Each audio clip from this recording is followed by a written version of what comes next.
I think I'm live. I'm not 100% sure, but I think I'm live. Alright, let's see.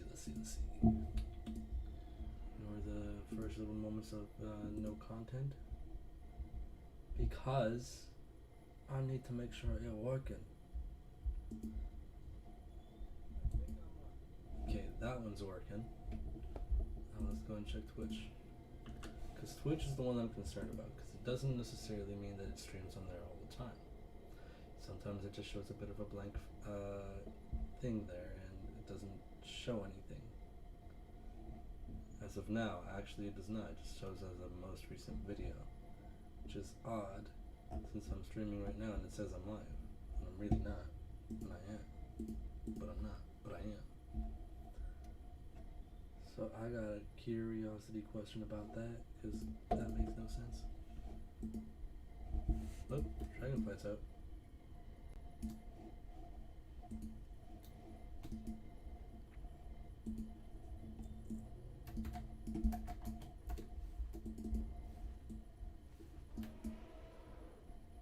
We're just waiting for the actual things to come out. Let's drop everything into the auction house that I don't need.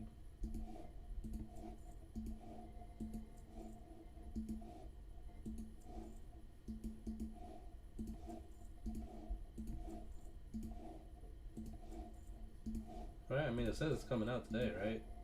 I'm not stupid, right? Am I? Am I stupid?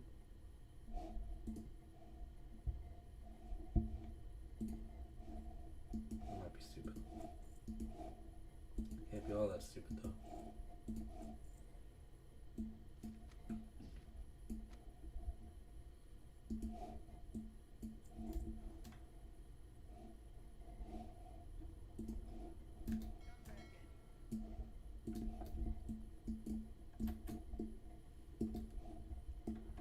I might be stupid. Let's also change this edit mode. Go into leveling mode.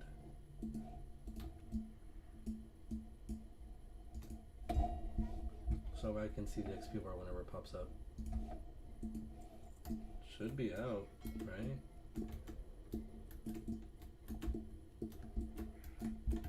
Let me see.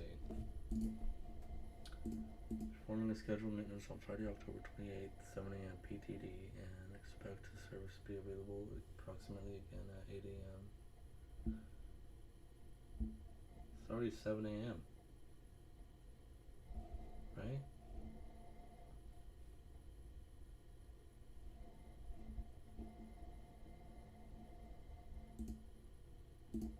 Right?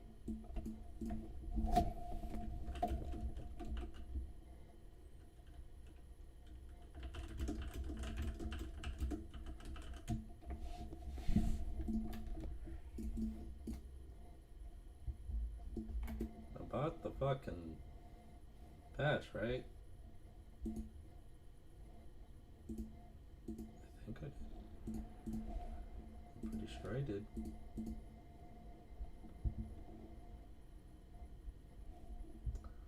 I want to say I did.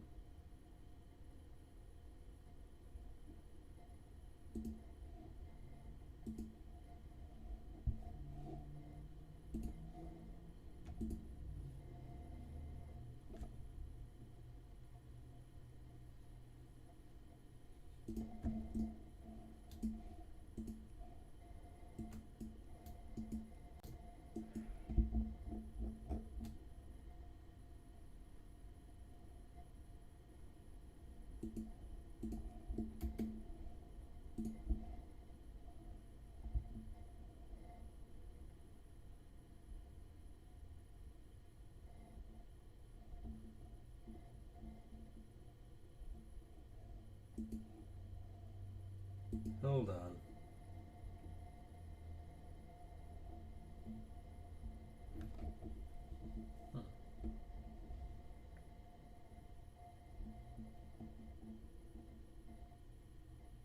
Well, it says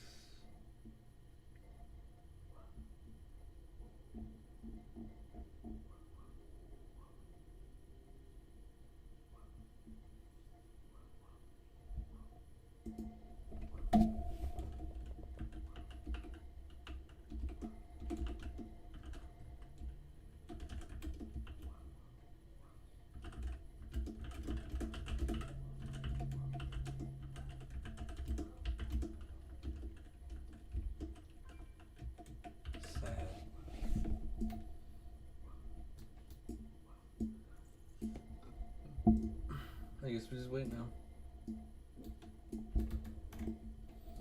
We are now the waiting community.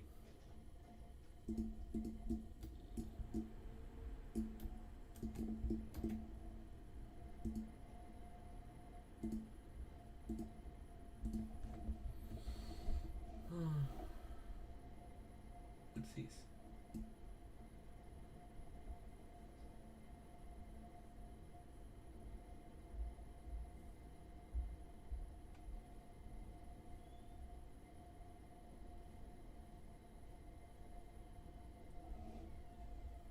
I woke up early and it doesn't even release.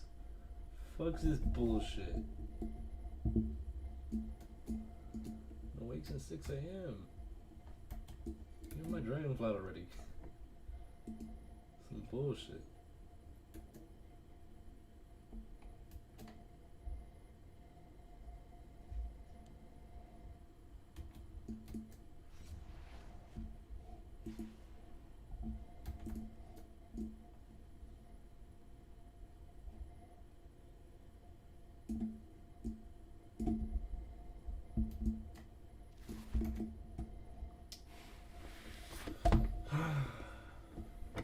I was hoping more for a better release.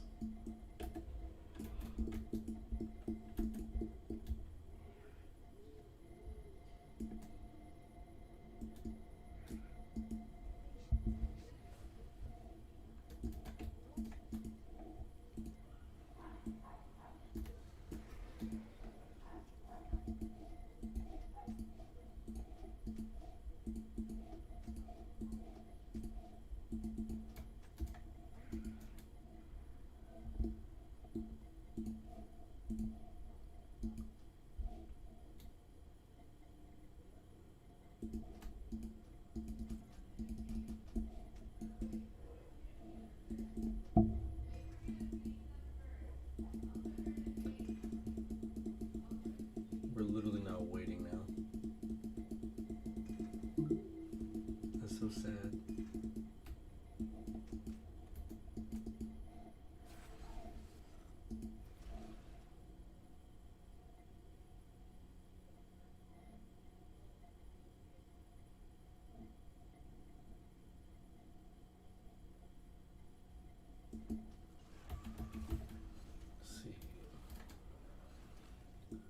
Options, add-ons,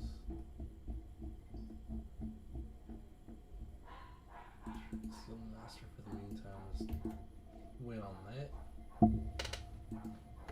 Damn, so is it really only gonna come out like fucking, let's see, America's PST.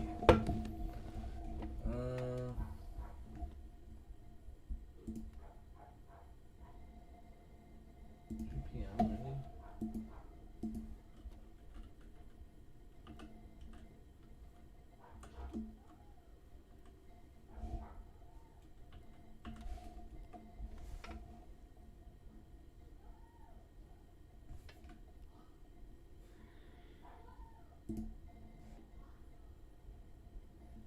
Yeah. 3 p.m. That was way off. I thought it was gonna be immediately in the morning. Have people wake up in time, you know? Do some shit. No, now I gotta do some shit.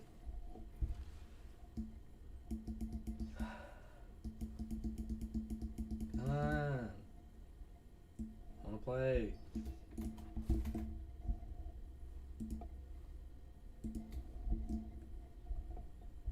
I'm actually upset about this. Like, in all honesty, I really wanted to play upon waking up.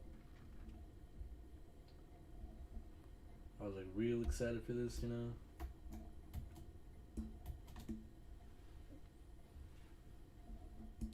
Let's see. Let's turn on an add-on real quick. Dependency disabled. Data store units.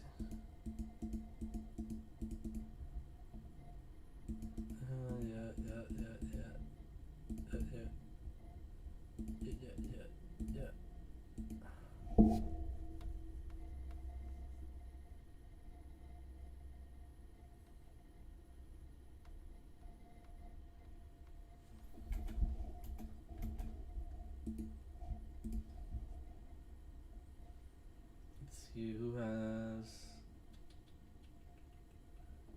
reservoir.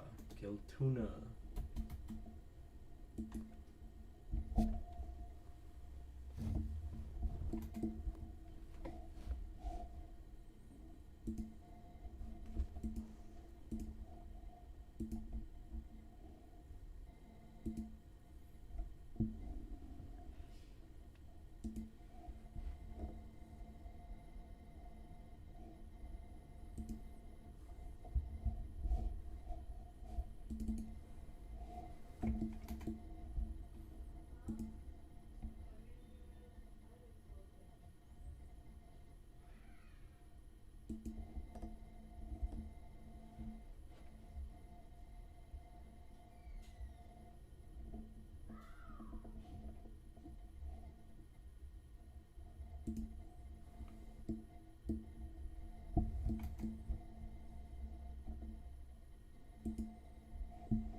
I think it's because I still have something active here. LVI, there we go. Turn that off and this should fix my UI. There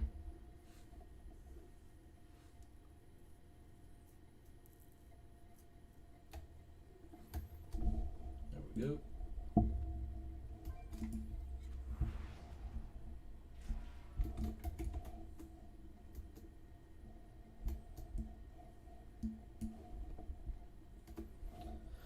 Pretty much gonna send off all the gold that I got on this character and send him out.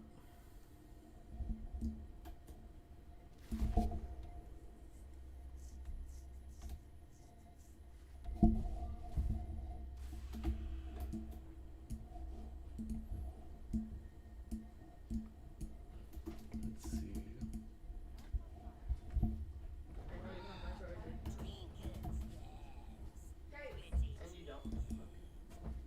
Huh? What?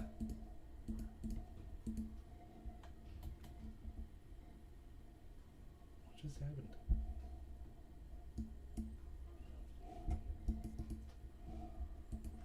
Let's see, I know how to macro for something.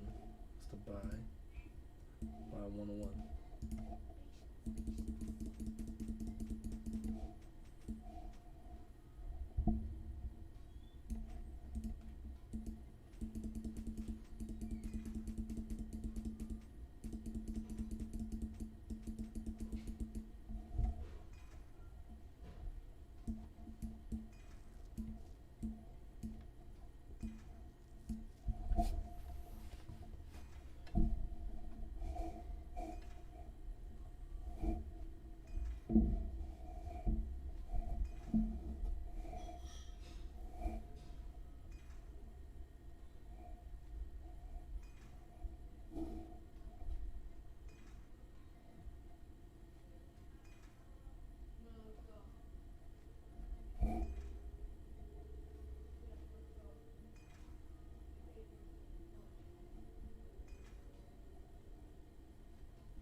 Just kind of keep it going, honestly, because I don't like how it went. I wanted the release, the expansion to come out, but I guess not.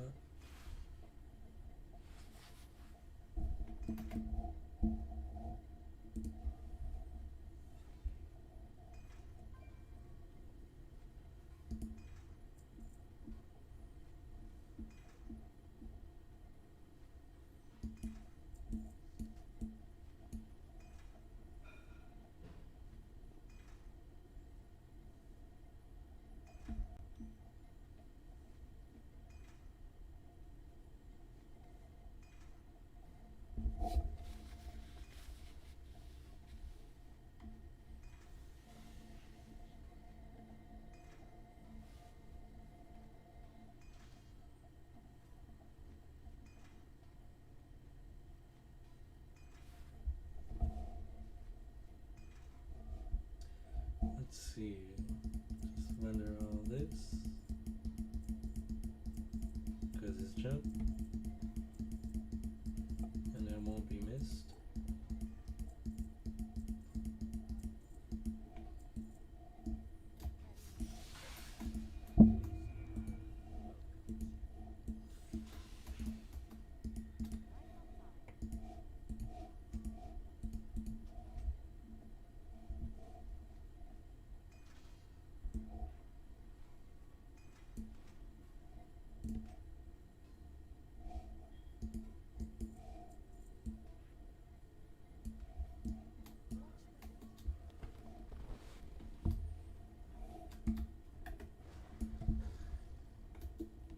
Let's send pretty much all my gold to another tune. Tune I'm going to be leveling first.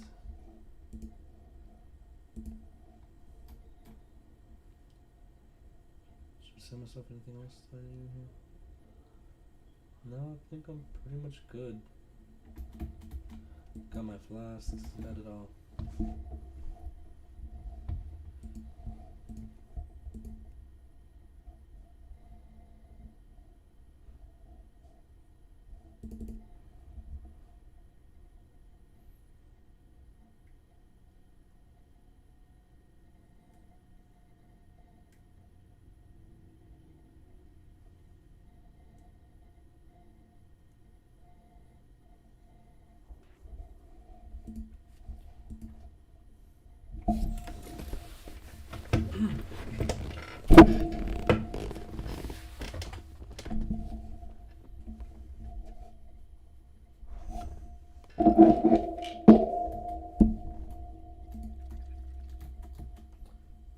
Edit mode. Load.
This is the only other two I'm going to level.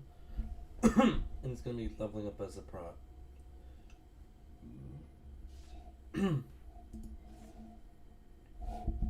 Just solely because of a few talents.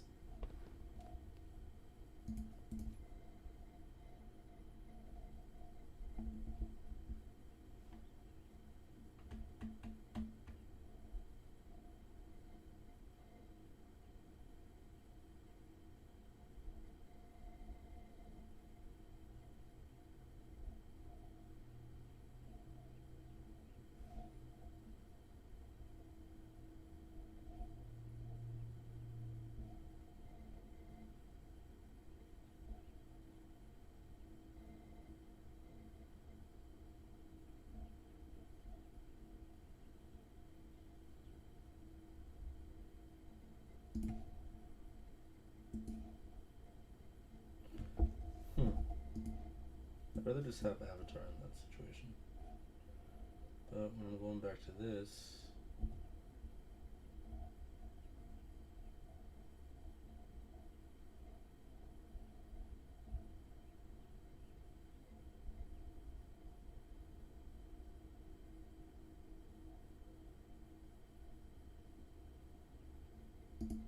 don't need that. I'm going to here.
There we go.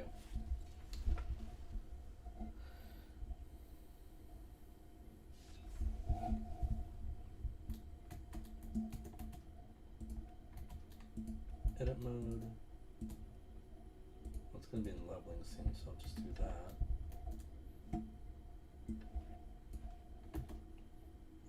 Options, action bars.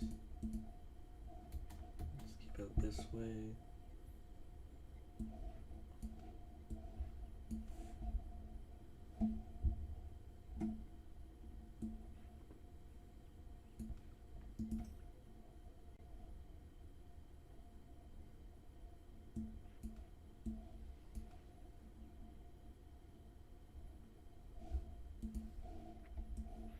Put Rand right here.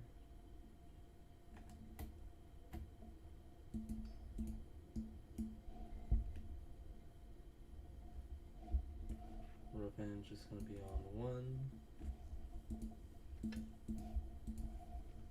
Put immunity on that one. Intervene's going over here. Won't be needing these anymore.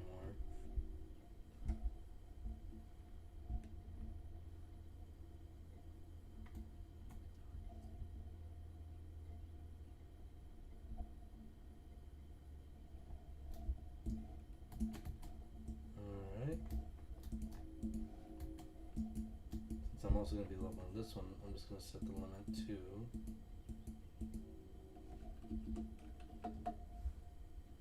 1000 G.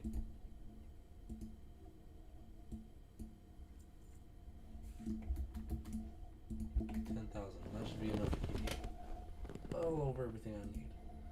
And I also need to go visit a community to transfer my lion's gold.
community that transfers gold.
Storm Mage is on. Oh, I can't even transfer the gold. Ah, that's a joke.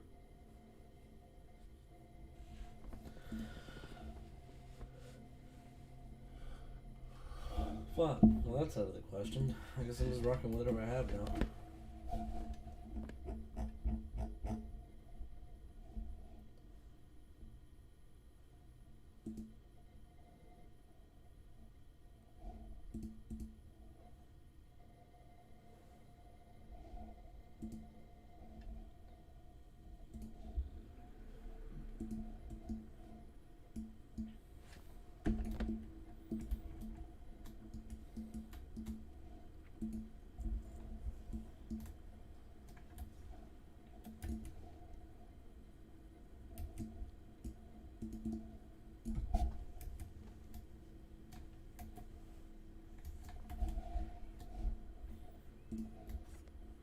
What is there to do but wait?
What's to do during this time? I honestly have no clue.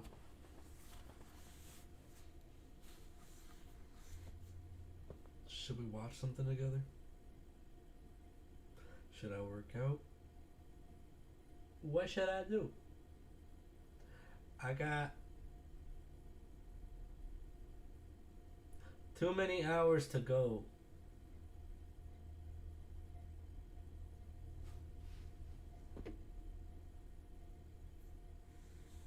Too many hours.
In the meantime, we wait.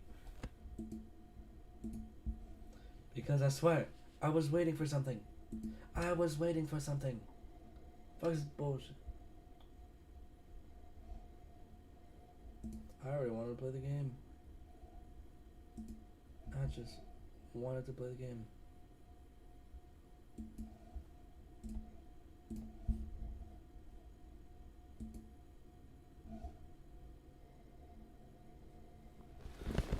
I am in pain. What am I gonna do?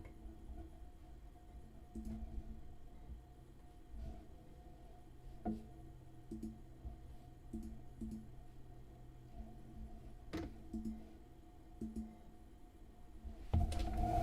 allowed to play those two at a horrible, horrible level. Let's see.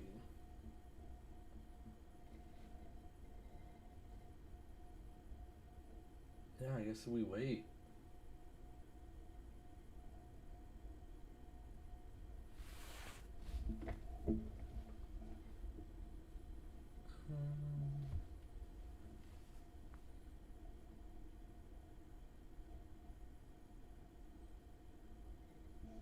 Let's see, where's it at?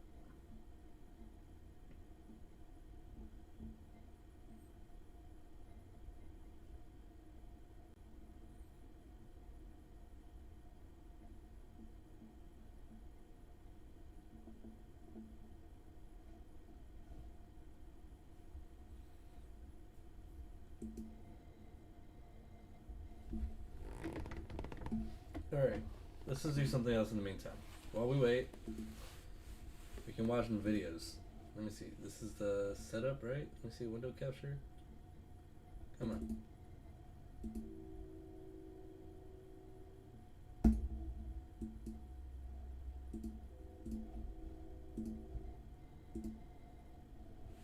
There we go.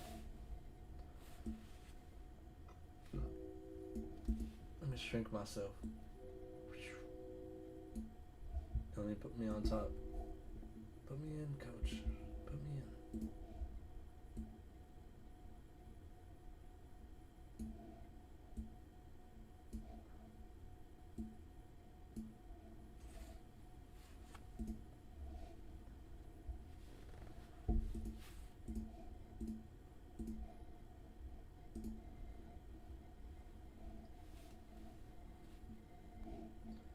Let's see. What do you guys want to watch? Because we gotta wait.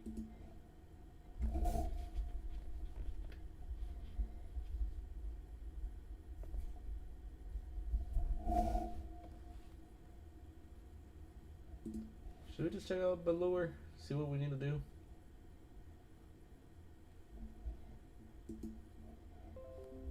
Nah.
Yeah, we are at the time of Halloween.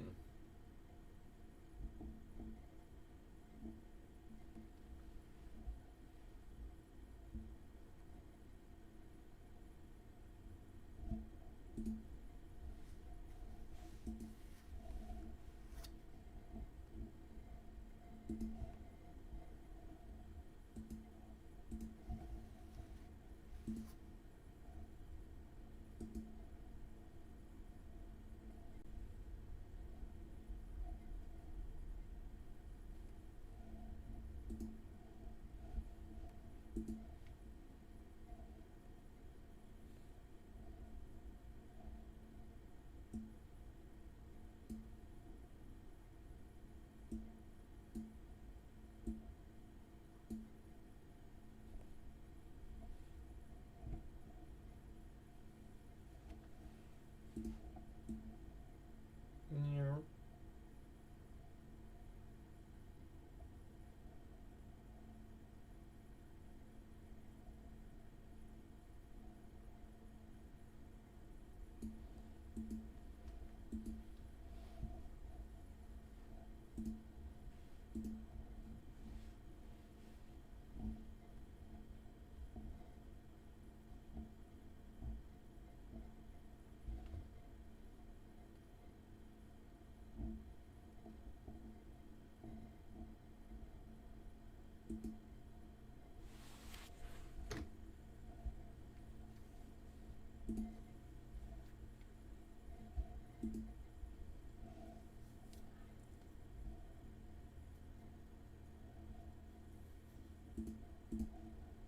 Train. It was freezing. I'm lucky I brought my thermal coat, otherwise I would have got frostbite. So when I got to the train, I found a perfect perfect room to sleep in for the night, and I laid down for 20 minutes and fell asleep. I woke up to the sound of screaming and windows being broken. I jumped out of bed and looked out to the hallway, and to my disbelief, I saw a ghostly man looking through all the train cabs for something, or someone. Just then, we locked eyes. He came running after me at full speed. I just stood there, terrified out of my mind, when he touched me. At that point, I woke up and realized it was all a nightmare. I decided to not sleep that night. So I went on my phone, and 10 minutes later I heard screaming again, and windows being broken. I looked out to the hallway to make sure that man wasn't there. But he was. I thought to myself, did I see into the future? But I didn't waste any time thinking.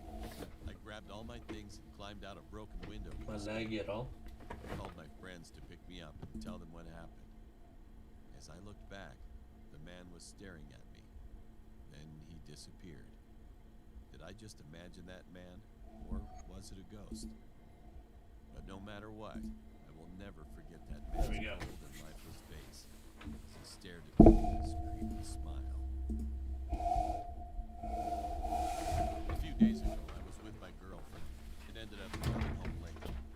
Since I wanted to finish something on my game development project, I lost track of time and went to sleep around 3 a.m. So anyways, I fell asleep. Later that night, I had a dream that resembled my school breaks, but it was in a train, bus-ish thing. At breaks, I used to patrol around school and see a bunch of people and say hi, laugh with them, annoy them, and just energetic social shit. So after messing around with my friends in my dream, I went to sit on a train chair. When I started bending over the chair, suddenly I saw an old lady figure. She looked pretty, I don't know how to explain it, kind of like the old lady from the comic Bone, but a messed up, skinny version of her. She moved in my direction while moving her hands in big, weird circles. And suddenly, I felt a hand holding my wrist really hard. I got scared, while the holding started to be more painful.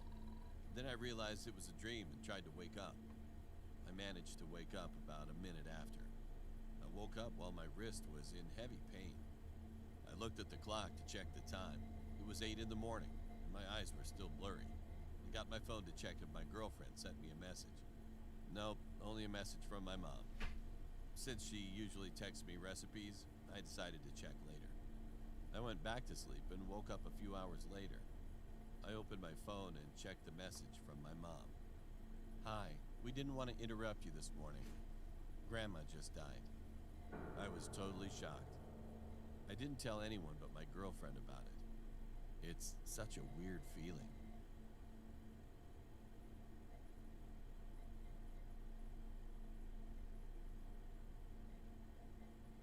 I had been suffering from severe anthropophobia for almost 10 years.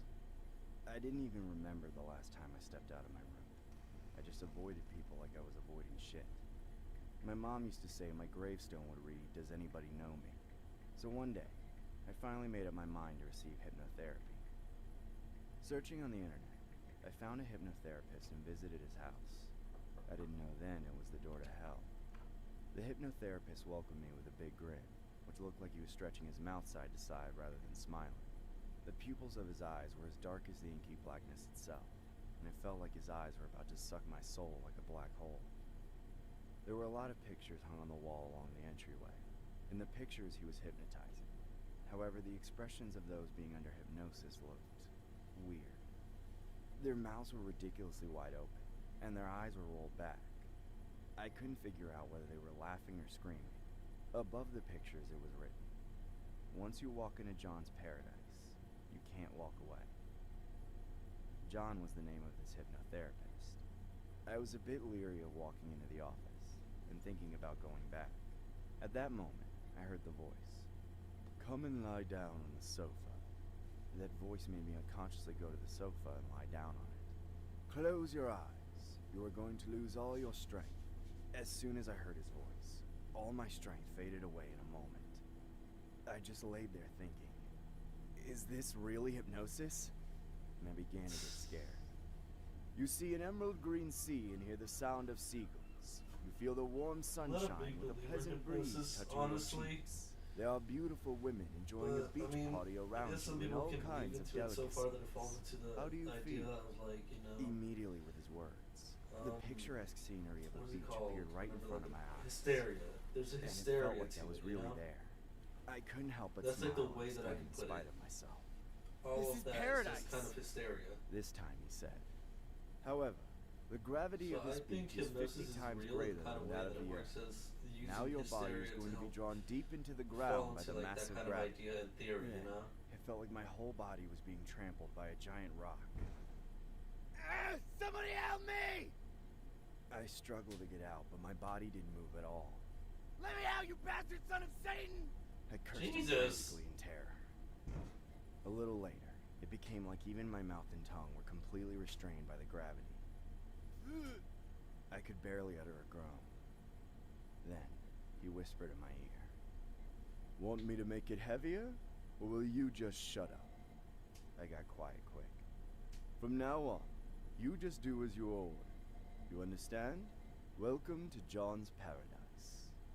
I felt my tears rolling down my cheeks. From that day, I enjoyed pleasure all day long in his fake paradise. I had the finest foods, lobster, steak, caviar, and other fancy stuff, all which tasted exactly the same as the real things. And I enjoyed a party with beautiful girls. I felt really good, even happy. At night, I fell asleep and dreamt of flying through the sky all day. But soon, I heard his voice saying, "Open your eyes." My eyes suddenly opened wide. It was morning. I saw him grinning right in front of my face. His face made me mad and I was about to throw a punch. But at that moment, he said, 50 times gravity. And on that word, my body was pulled back and got thrown to the bed. I couldn't even move a finger. I was extremely furious and wanted to cuss him out. What? But the words were just running through my mind. I couldn't move my lips. I just kept shedding tears. Lightly shaking his head, he said, "You still try to resist. You have to clear your mind. Now, no thought is allowed to exist in your brain." As soon as he said that, every single thought in my mind was just gone. I couldn't think or feel anything. I just became calm, peaceful. From that point on, I became his prisoner and slave. After a few days, a man came in. He was big and burly. He came to receive therapy for his depression. I had no idea how much time had passed. John called me in, and I saw the guy stiffly lying on the sofa with his eyes frantically rolling. John then ordered me to bring an axe. I was scared, but my body picked up the axe regardless of my will, automatically reacting to his voice. "Look at the guy's flesh. It would make the most tender and flavorful steak. Go and bite it off. You will taste the best meat ever." Suddenly, the guy lying down began to look like a chunk of meat, and I became filled with a strong desire to taste it. I could almost feel the taste of juicy steak, and my mouth began to water. The lying guy struggled to come out of hypnosis. His eyes were bloodshot as if they were almost going to burst. The blood vessels of his whole body swelled, and his body was trembling violently. As he couldn't speak, he groaned like an animal. And John, this time, told the guy pointing at me, "He's sneering at you. You know why you're suffering from depression? Because of him. Punish him, and your depression will be cured."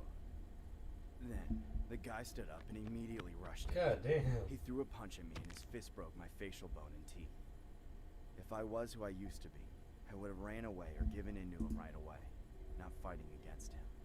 But in that moment, he seemed like a delicious chunk of meat, and that's it. I swung the axe and we violently fought like wild animals in the savannah. Luckily, my axe was plunged into his neck, and he collapsed with blood splurting out of it. Enraptured as if I slaughtered a cow, I was about to take a bite of his flesh. At that moment, John's jubilant shout hit my eardrums. "Whoa!" It sounded like a primitive tribe shouting for joy after their great success in hunting. He danced around in excitement, and soon... Yo, bro, that's shivered. creepy. He shouted out loud, "Life and death are under my control!" On his shout, I suddenly came back to my senses, and I realized what I had done. Then, I wet myself standing there. Frowning at me, he shouted, Hey, bro, Hey, Mr. Champion, do not excrete without my permission. He sent me to the toilet. When I came back, Bro, this the creepy. dead body disappeared. Since then, I had been sick in bed for a week and barely came back from the dead. After some time, while I was lying on the bed, the police rushed in. John was already involved in a number of murder and missing persons cases. The police searched the entire house and found some bloodstains and evidence here and there, but they couldn't find John. Although they kept asking me who messed up my face like that, I stayed lying in bed in silence, just staring at the ceiling. At that moment, a voice came from somewhere. Welcome to John's Paradise. Close your eyes. You are standing on a beach, enjoying the warm and nice sunshine. When two of the police were about to close their eyes, the remaining one shouted, "Open your eyes! Don't be fooled!" John's voice was still coming out of a speaker mounted on the wall. You are losing all your strength. Listen carefully to the sound of waves and seagulls on the beach. It's perfectly peaceful. Jeez, this is The like a speaker movie was where singing like the sound it's of like a waves as horror well movie. together with his voice.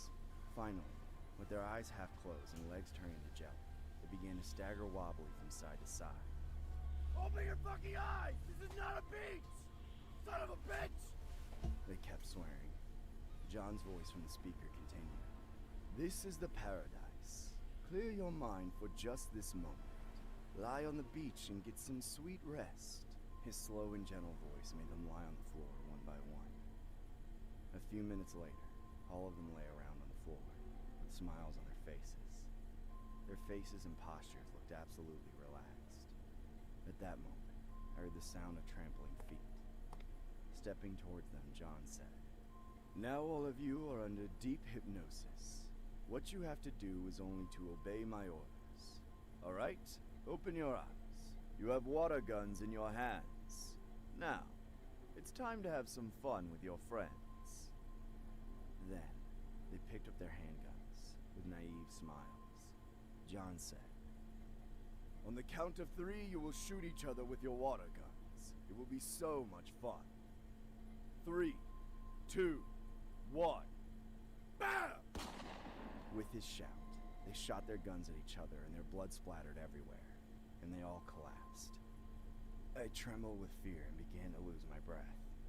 John told me with a generous smile, "Do not be scared, child. I'm just saving people from this filthy world." Then, he left the house, bringing me along with him. For several months since then, we wandered around various places and continued to lure and hypnotize people. And I had another 5 fights. In my second fight, I lost some of my toes. And in the fourth fight, my ears were torn. In the fifth fight, my enemy poked out my left eyeball and ate it up. In every fight, I was nearly on the verge of death. But fortunately, I survived anyway. But my body was totally ravaged by continued fights, and I became unfightable. So, John sent me to jail in place of him. I told the police that I was under hypnosis, but of course they didn't believe me. And John is still at large. But I am happy now in prison. Although I am behind bars, I finally got out of his control and regained my freedom. Now I can control my body as I want. When I open my eyes every morning, I shout loudly, shedding tears of joy. I'm alive! I'm alive! I know he's still out there continuing to do his awful deeds. But I don't know anyone who can stop him. If there's anybody who's going to try to catch him, I will warn you. As soon as you face him, your soul will be possessed by him, and you will never get it back.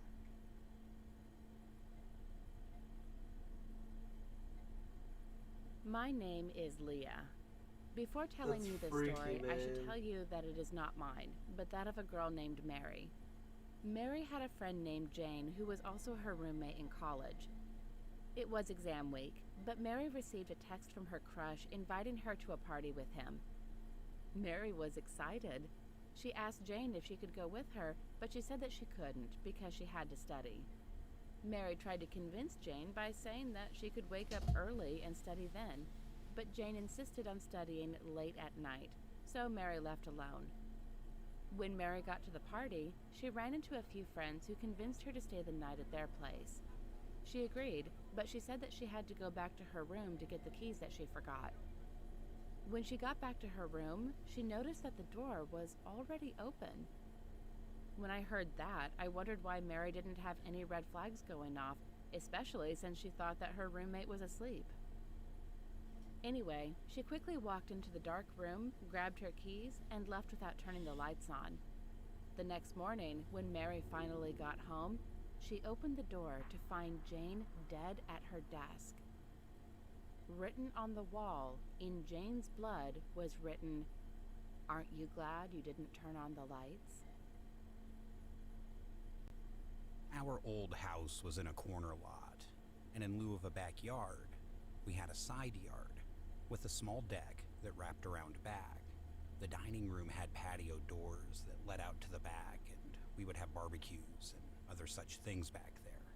When I was about 14, we had one desktop computer and one laptop for the family.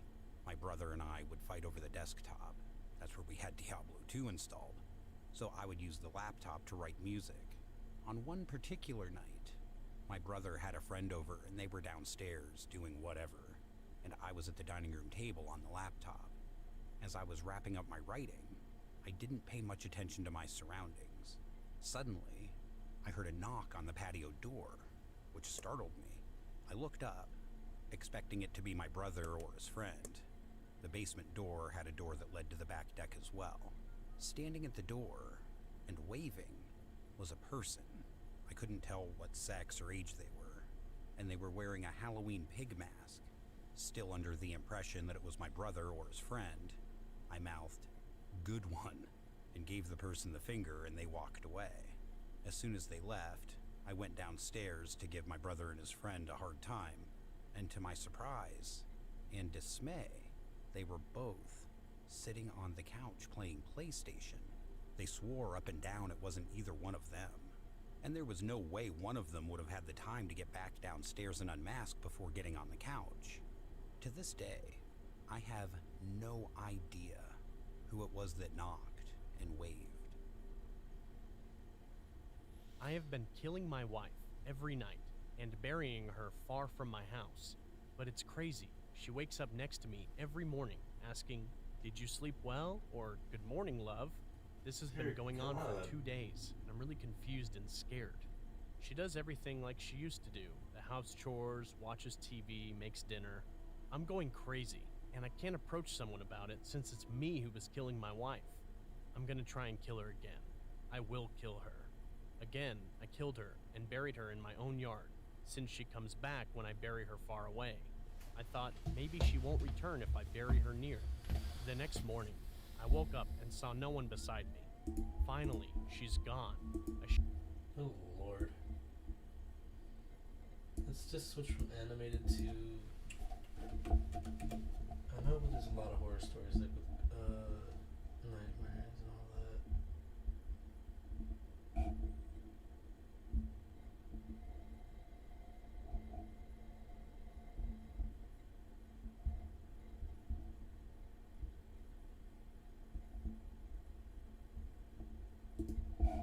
There we go. Let's do that. Okay. I'm gonna go get some food. Wait for me.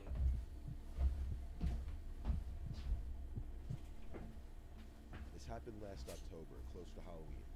My parents and brother were making the trip from Florida to Tennessee to help my grandmother move into our house. They wouldn't be back for a few days. Naturally, I thought it would be nice to have the house to myself for a couple days instead of traveling for hours in a car. On the second night of enjoying the alone time in my house, my heart dropped when I heard almost what sounded like a hand slap against my bedroom window. My house is one story in a rural area with few neighbors. After ruling out any animals or natural ways this could have happened, I decided to take a look for myself, so I moved the blinds to see if I could get a look at anyone running, hoping it was just a prank. I was almost annoyed to see no one, but what happened next made the situation go from confusing to frightening. When I started to hear the doorknob to the door being forcefully shaken and twisted, causing almost a bang at the door, and because of this, my dog started barking loudly, increasing my adrenaline in the situation.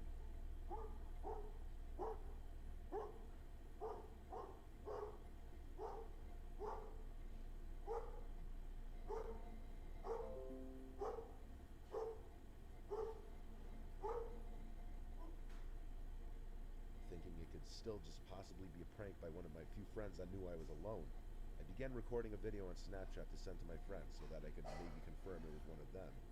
The first video starts with me standing a few feet back from the door to see if I could record it being moved again, and eventually I try to record outside the glass doors. The video ends when I'm terrified to hear behind me that my screened-in patio back door was just forced open. Before I could even turn around, my phone drops to the floor. I send the first video to my 3 friends. Whoever this was behind my house still couldn't get inside, but it was freaking me out knowing they weren't afraid to try. I wait a few minutes, and 2 of my friends send snaps from their homes, claiming their innocence and asking to keep them updated. Still a little freaked out, I realized my last friend Logan had opened the snap but didn't respond, which ironically would be the one person out of my group to try something like this.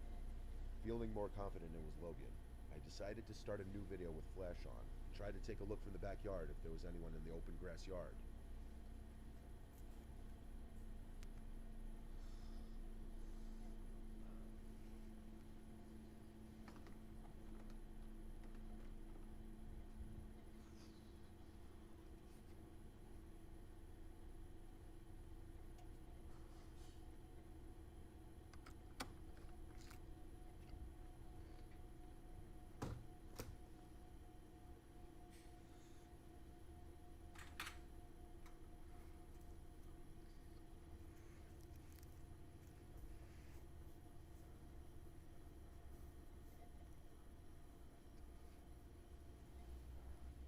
After making sure the front door was locked, I walked out hoping Logan would pop out to try and scare me.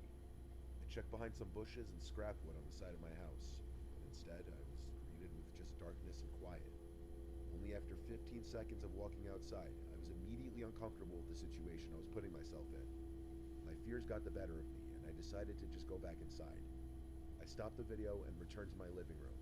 Logan finally responds to my snap, causing my breathing to halt when I see a picture of him in bed with his girlfriend saying, "What the fuck, bro? Call the cops."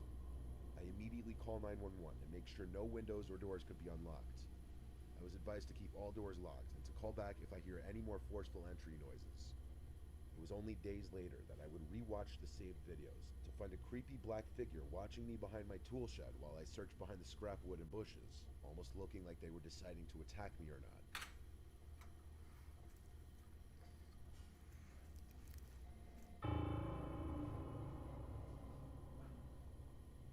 Seeing it for the first time, and even now, makes me want to throw up from fear. Nothing has happened since, but I still wonder how someone knew I was alone that day, and what could have happened had I made eye contact with the figure watching from the corner of that shed.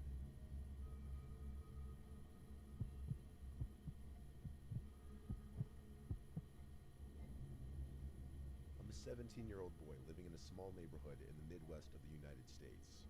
The neighborhood I live in is a tight-knit community, one where everyone knows each other and is usually friendly towards one another. My street is a small cul-de-sac with 3 houses on each side and 1 at the end. The cul-de-sac itself rests on a small hill. At the bottom is a lake surrounded by forest and other houses.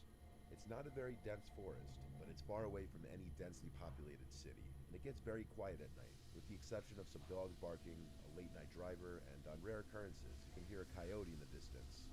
One night at around 2 a.m., both my mother and older brother, whom I live with, were off in their respective rooms, either sleeping or just keeping to themselves.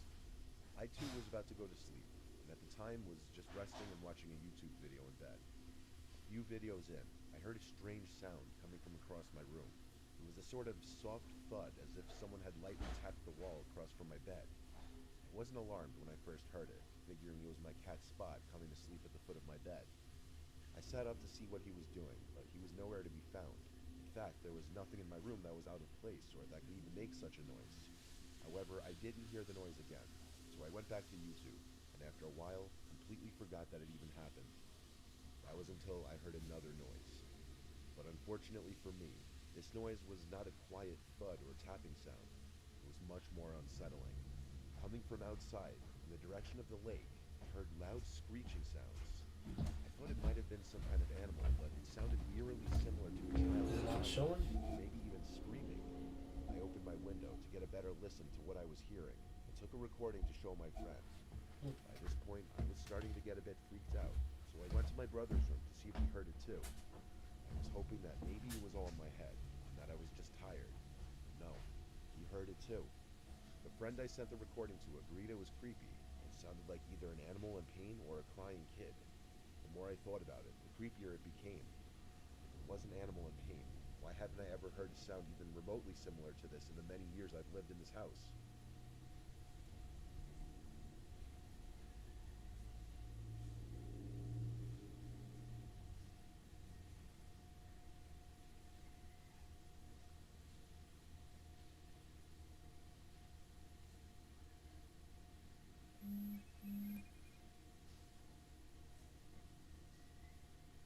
It didn't sound even remotely similar to a fox, coyote, or any animals I know about.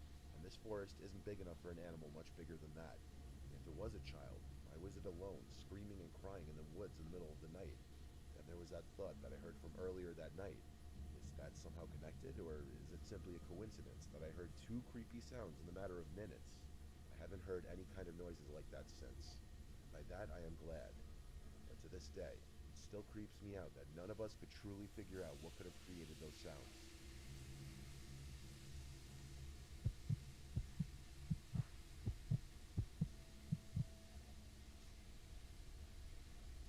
I live in an apartment in a two-family house. I'm on the lower level. The owner of the house, Rob, lives upstairs sometimes, but he has multiple You guys houses. could have told me that the audio was a bit low on desktop. Rob and I are pretty much friends by this point, so he tells me when he's going to be gone for extended periods of time.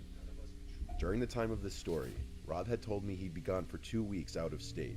He told me this so that I would know that I could put both my cars in the driveway. I spend a lot of my nights in the living room reading. My level of the house has access to the back door and the deck outside, so you can probably guess where this story's going. I was reading my book on the couch in the living room by the lamp. Complete silence in the room, aside from the night crickets outside. Just the way I liked it. When bang. There was quite literally a bang on the glass of the sliding back door. I obviously jumped out of my skin. That door led to the backyard. Nobody should ever be back there knocking on it. I wondered if maybe Rob had returned early, but that didn't seem likely. It was just one distinct bang, though. It could have been a fox or a possum running into it by accident. Still, I got up to go check it out. I moved the sliding blind out of the way of the door and turned on the deck light. The deck was clear, though, as I thought it would be. I live in the calmest town ever anyway. Break-ins are never heard of here. I closed the blind on the door again, though, just because I do get a little uncomfortable with the idea in the back of my head that someone's outside in the dark just watching me. I think that's a pretty normal feeling.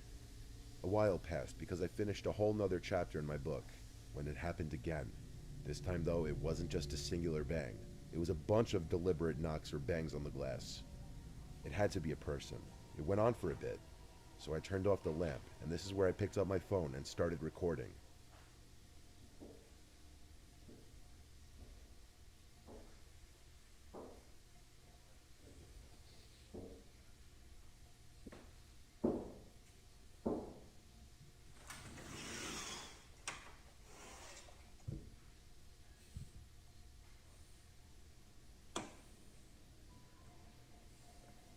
As I opened the blind and flicked on the light to the deck, the noises stopped, and there wasn't a single person in sight, not even an animal. I looked over the edge of the deck to see if maybe someone jumped over the railing. Nope, nothing.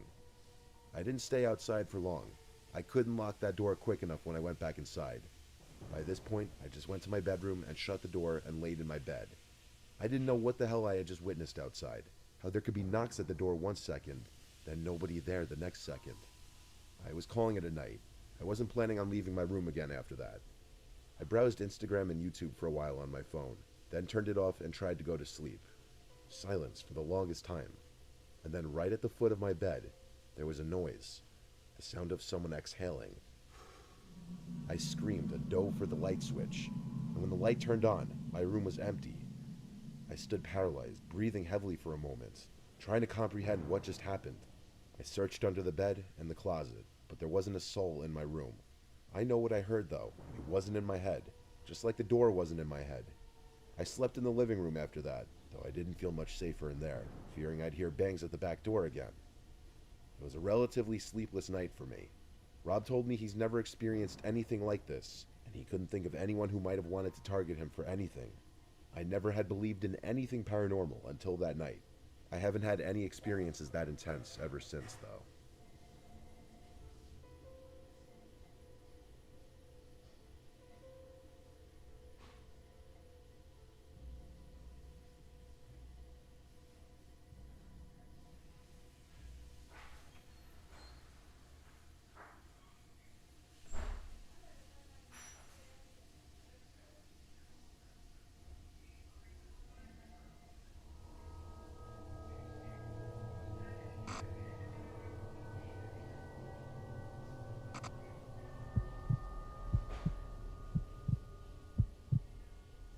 live in Jeddah, Saudi Arabia. It was a Tuesday night. I was laying on my bed trying to get some sleep. I laid there for about 3 hours until I decided to get up and take a walk around my neighborhood just to clear my head. It was 2 in the morning. I was walking down the street when I remembered there's an abandoned building in our neighborhood. I decided to visit it. People say that this building is haunted, and I've always wanted to see what's inside of it. The building itself looked really creepy. Broken windows, a huge metal door which said no entry with red paint. As an 18-year-old college student, I wanted to be adventurous. I climbed through one of the broken windows and got inside the building. I took out my phone and started to record so I could show off in front of my friends. Just to let you guys know, my phone works completely fine. There's no problem with it. The place was really dark. The only source of light in that building was from my phone. It took me a couple of seconds to realize I was inside a small room. I walked out the door into the hallway. It was an apartment. I was doing commentary while recording to make it look cool. I got out of the apartment and into the main hall of the building. Here's a picture of the main hall. On the left side of the elevator, there's a small passageway which leads to a really small room under the stairs, as seen in this picture. I went there to investigate. When I got close to the room, I heard a clicking noise from the first door. I was frozen for a split second. I walked back to the main hall, still recording. Then I heard a loud sound of metal dropping on concrete. I almost crapped my pants. I wanted to get the hell out of there, but something inside me told me to go upstairs and find out what it was. I started walking up the stairs as slowly as I could. I don't even know what I was expecting to see up there. I got to the first floor. As usual, it was dark, but it got colder. This event took place in the middle of August, so it was hot outside. I'm into paranormal stuff, and when I suddenly felt cold, I firmly believed something was going on here. I should have turned back, but I still wanted to see where that sound came from. There were 4 apartments on each floor. I investigated all 4 of them and saw nothing. A chill ran down my spine when I realized the whole second floor and the ground floor were covered in sand. There was no concrete and no sign of anything metal. The cold temperature on the floor and the fact that I was alone gave me the chills. I hurried down the stairs, made my way back to the apartment, climbed out through the window, and ran back to my home. When I got home, I drank gallons of water, calmed myself down, and took out my phone. I wanted to hear that sound again, so I played the video. And to my horror, the audio in the video was messed up. My commentary wasn't there at all. Like I said earlier, there's no problem with my phone. It works fine. I didn't get any sleep that night. I told my friends about it, and they told me that it was really stupid to go inside that building alone. I didn't delete the video. I decided to keep it as a memory. Fast forward to December. I was going through my gallery, and I came across that video. I decided to play it. I fast forwarded to the part where I heard the sound, and surprisingly, that sound is clearly heard in the video. I don't know how it could be heard clearly, but here's a small clip from the video.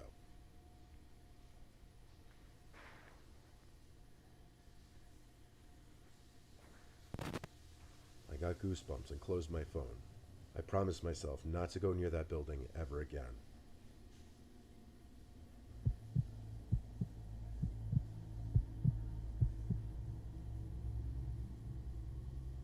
Let me start out by saying I was a non-believer of the paranormal until this night. I was with 4 buddies. I won't list any names for safety reasons. We went to hang out and talk in an old, supposedly haunted trailer late at night. The owner and multiple people who lived there all told me that it was haunted by demons, and me being the new guy to the group, I needed to be initiated. This initiation consisted of walking into the haunted back room.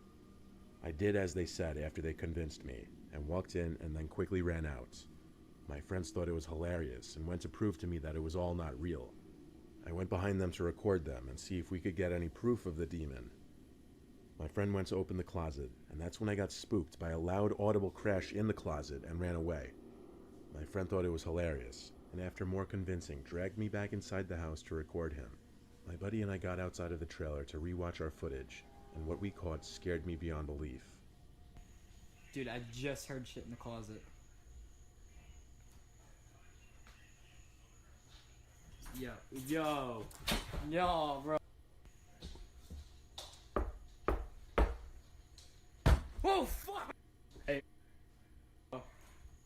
What the fuck? Oh shit! Oh. Fuck me, fuck. Fuck! Look at this fucking video! Chase, look at this! Dude, I saw it. Fuck me, fuck! Get the hell out of there, dude! The closet opening and closing, loud knocking and windows being tapped on, all the while I captured orbs outside of the room. While I was outside waiting for my friend to come back out, I heard the trash cans rattle and immediately called my friends out. We didn't see them move, but a little later on we had things thrown at us from an unknown place. I had a live bullet tossed into my leg, and one more land inches away from my buddy's leg. I have it on video. You were making that shit. Wait, if you're there, then who's throwing shit? Huh? I just came back from smoking with Roy. Yeah. They just passed by, I took a hit, and they kept walking. We have actual fucking proof of that ghost. Eventually we went to get out after I practically dragged my friend into the car, only to have our car alarm go off as we opened the car door. When we got home, my buddy showered and said his back hurt, and when I checked, I saw he had multiple scratches up and down his back, as you can see in this image.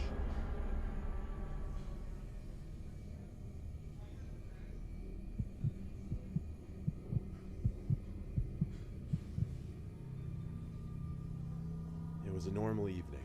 My best friend and I decided to go for a walk. It was around 10 o'clock in the evening, so it was as dark out as it was going to get. I live in a small village, so we usually just walk around the streets. There weren't many people out at this hour. We were kind of just walking and talking. A little while into our walk, we started to head home. We went up some hill, which led to the little town area and the only store we had in our village. But as soon as we came up the hill, we saw a weird-looking figure in the distance. It looked like an abnormally tall woman covered in a sheet of some sort, and it had its neck tied with a string or a rope. This is the video we took of the figure.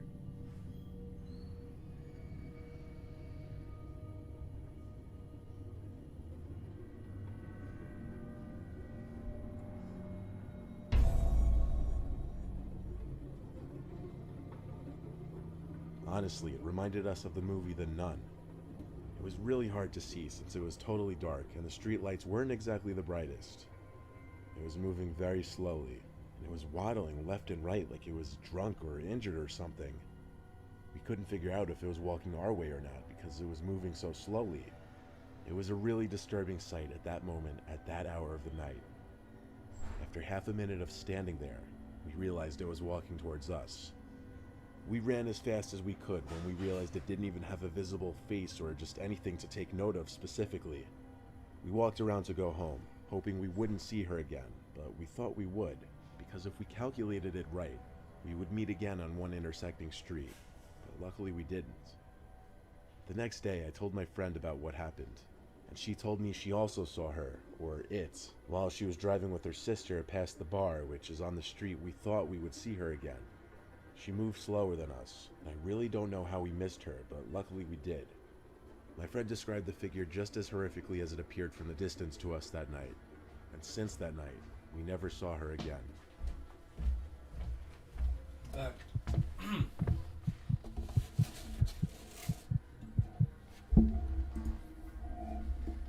This just happened a couple days ago. This isn't something that happened to me, but rather something that happened to a family friend. Our family friend, who I'll call Buddy for the sake of this video, believes that something has attached itself to him. Something paranormal. Oh, it's cold. It started when he moved into a new house. Almost right away, Buddy and his family started experiencing paranormal activity, such as shadows and voices. One night, Buddy had found a weird discovery in the basement of his new home. Upon doing some moving in the basement, he found something that he had not seen prior to the move-in. He found a stolen cemetery wreath. This made partial sense because the town cemetery was in walking distance of the house. Buddy was aggravated with the activity going on in his new home, so out of anger, he snapped the cemetery wreath, and in his own words, "When I snapped the wreath, every dog in that town started howling. There must have been 20 dogs all howling at the same time. I was scared to death." After that, the activity worsened, and they had no choice but to move. But it seemed the activity followed them to every house they went to. Recently, they've had some of the worst experiences in this apartment they currently live in. Buddy and his wife, who I'll call Pam, have been repeatedly followed by some kind of entity. They decided to set up a phone recording for the night and try to capture anything that might seem paranormal as evidence that they weren't crazy. What Buddy found on the phone was horrifying. He woke up at 3 to review some footage and found a 5-second video that had been taken after the previous recording had stopped. Keep in mind, they have no pets, no children that live with them, no TV or radio was on at the time, and both Buddy and Pam were in bed when this happened. You can clearly see something pick up the phone and a female voice speak into it. I can assure you that is not Pam's voice or any other voice that they're familiar with. Everyone thinks it says, "Did you tell Daddy to rape me?" But you guys take a listen for yourself and come to your own conclusion. You tell Daddy to rape me? Almost a night after this recording, one of Buddy and Pam's daughters died from an overdose. She was 30 years old and 7 months pregnant and a mother of 4, getting ready to be 5. Could this video have something to do with it? We don't know. But if it is a coincidence, then it sure is one hell of a scary one.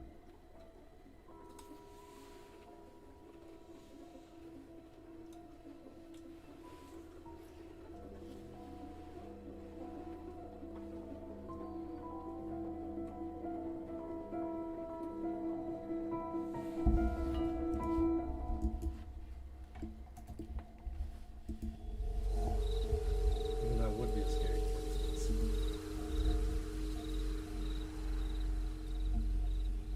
But very unlikely. There was a brief period of time that I lived alone. When I freshly moved out of my parents' house and before I met my girlfriend and she moved in, I lived in a small 1-bedroom apartment in the downstairs of someone else's house. I spent a lot of time alone during this period of my life, besides when I was at school or work, and so I spent a lot of my time watching movies. Specifically, I liked watching scary movies pretty often.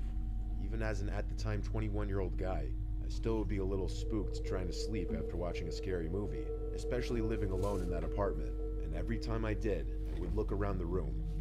At a few points, I would even turn the bedside lamp on just to check around the room. The tenant upstairs wasn't home that night, as his car wasn't in the driveway, so the sounds I was hearing couldn't have been footsteps upstairs or anything like that.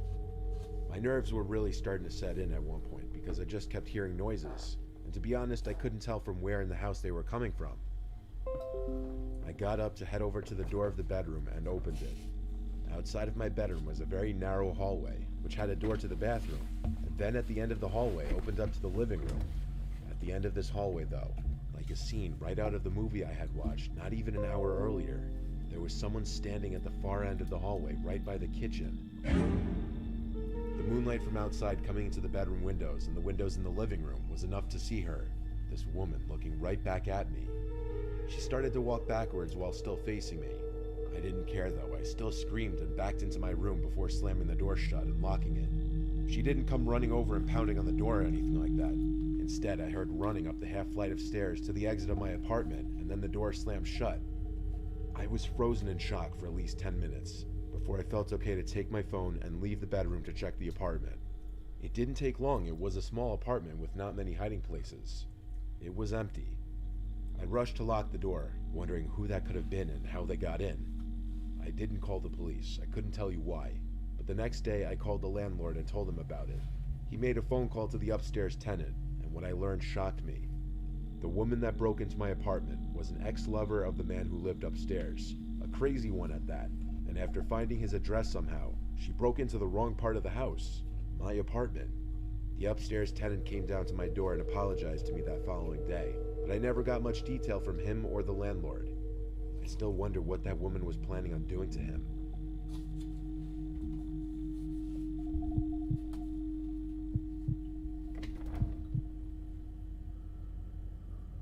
I'm not a fan of my dad's girlfriend at all, not from the start. Her name is Kathy. My dad has been widowed since 2019 when our mom died, and I know he's gotten lonely and he's pretty much ready to settle with anybody now, even Kathy, and against my warnings, he doesn't listen. I've been seeing her do some sketchy things around the house, and it's really starting to freak me out now. I'll start from the beginning. I have 2 siblings, my 10-year-old brother Jake and my 2-year-old brother Scotty. From the day he introduced her to us, I didn't like something about her smile. It was just unsettlingly wide and exaggerated. Pretty soon he'd start bringing her around a lot more, and I just never loved her, honestly. But at first it was only because I felt something was off about her personality. Then things started happening. She's been staying with us for a while now, and a few weeks ago, I caught her in my dad's closet while he wasn't home. My dad's safe is in his closet, along with where he hides the combination and some other valuables. When she saw me at the doorway, she smiled and said, "Hey, what's up, sweetie," to me, with her annoying, creepy smile. I didn't say anything other than nothing. Then she shut his closet door, and I walked away to my room. I told my dad about it, but he didn't seem concerned. A few days after that, while my dad was at work again, I just got back from school, and I was walking upstairs to my room. And as I saw Kathy leave my little brother Jake's room and shut the door behind her. I asked her what she was doing in his room.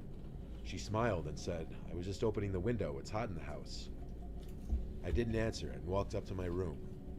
When I heard her go downstairs eventually, I snuck to Jake's room to check if she actually had opened the window, and both windows were shut. Something was up with this lady, and I knew it, and I still know it. I told my dad again, and in response, he asked me to just please be patient with the situation, and that he knows I don't care for Kathy. I didn't bother telling Jake. Fast forward to 2 days ago.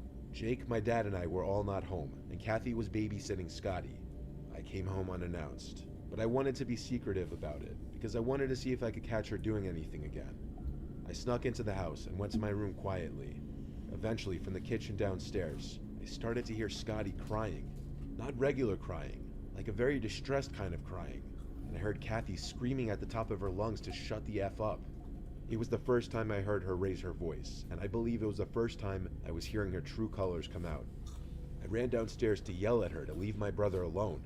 She was startled and shocked that I was home, and for the first time, she didn't give me her creepy smile. She looked at me blankly and went downstairs and shut the door. I called my dad and told him right away, and that night, my dad had a conversation with her about it. I don't know how it went, but I assume not good, because that night, I woke up in the middle of the night to something, and looked up into my room. There was someone in my room, and they quickly left the room and shut the door behind them. I got out of bed and opened my door, and as I got into the hall, I saw and heard my dad's bedroom door close. I went over to my dad's room and opened the door, and both Kathy and my dad were laying in the bed. I woke my dad up furiously and told him Kathy was just in my room. She denied the whole thing, saying she was in bed. I don't know if my dad believed me or not, but he told me to go back to my room and he'd talk with Kathy. I obeyed, and I heard them whispering as I shut the door. I went back to bed, and I was scared. I'm still scared. I want her out of the house and out of our lives. I think she's dangerous. Why was she in my room? It's freaking me out. I worry for my family's well-being, and I don't know what we can do. If it was a kid, that would be a scary situation. This one goes back a few years ago to when I was 30 years old. I was at my condo in Fort Lauderdale, Florida. My condo, which I still own, is on the second floor of a decently nice building that I won't name for privacy reasons. Whenever I go down there, it's in the colder months up north, and I'm a complete beach bum when I go down there. Luckily for me, I work remotely from my job through my laptop and phone, so I've been able to retreat down there whenever I'd like. Fort Lauderdale is for the most part a pretty clean and safe city, and the specific location my building is in is no exception. That is, usually. It was the middle of January. It was late at night, past 10 o'clock.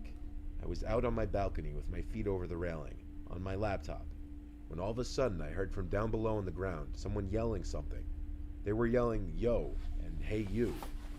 At first I didn't move, taking the assumption that whoever it was talking to someone else. They couldn't possibly be calling up to me, but they followed with, "Hey you up there."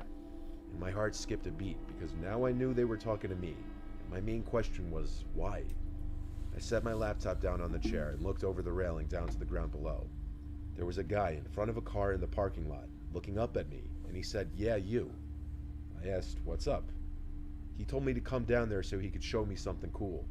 I took a better look at this guy, some guy with a backwards hat and tank top on. I assumed he was just some punky kid messing with me, so I ignored him and sat back down. When I did that, I heard him laughing as he said, "I'm gonna come up there and skin you alive, you prick." I stood up again and looked at him. He had this unsettling and sinister smile on his face. I realized he looked older than I initially thought. He wasn't some kid. I literally opened my mouth to shout something back at him, but for some reason, I didn't bother. I grabbed my laptop and went inside and shut the sliding door. I expected him to yell up a couple things afterwards, but I didn't hear him do so. As uncomfortable as that made me, I felt much safer being inside. I chalked it up to just the occasional coked-up Florida lunatic on the streets. But things became next level when the silence of the room was broken by pounding on my condo door, accompanied with a voice yelling obscenities and threats at me. It was the guy again. The bangs were so loud I was genuinely concerned he was going to break the door down. All I could do was yell, "I'm calling the police." That didn't faze him. His bangs turned to these carving and stabbing noises. It probably all lasted for about a minute or two, but felt like a century until he gave one more loud angry bang, screamed one more obscenity at me, then left.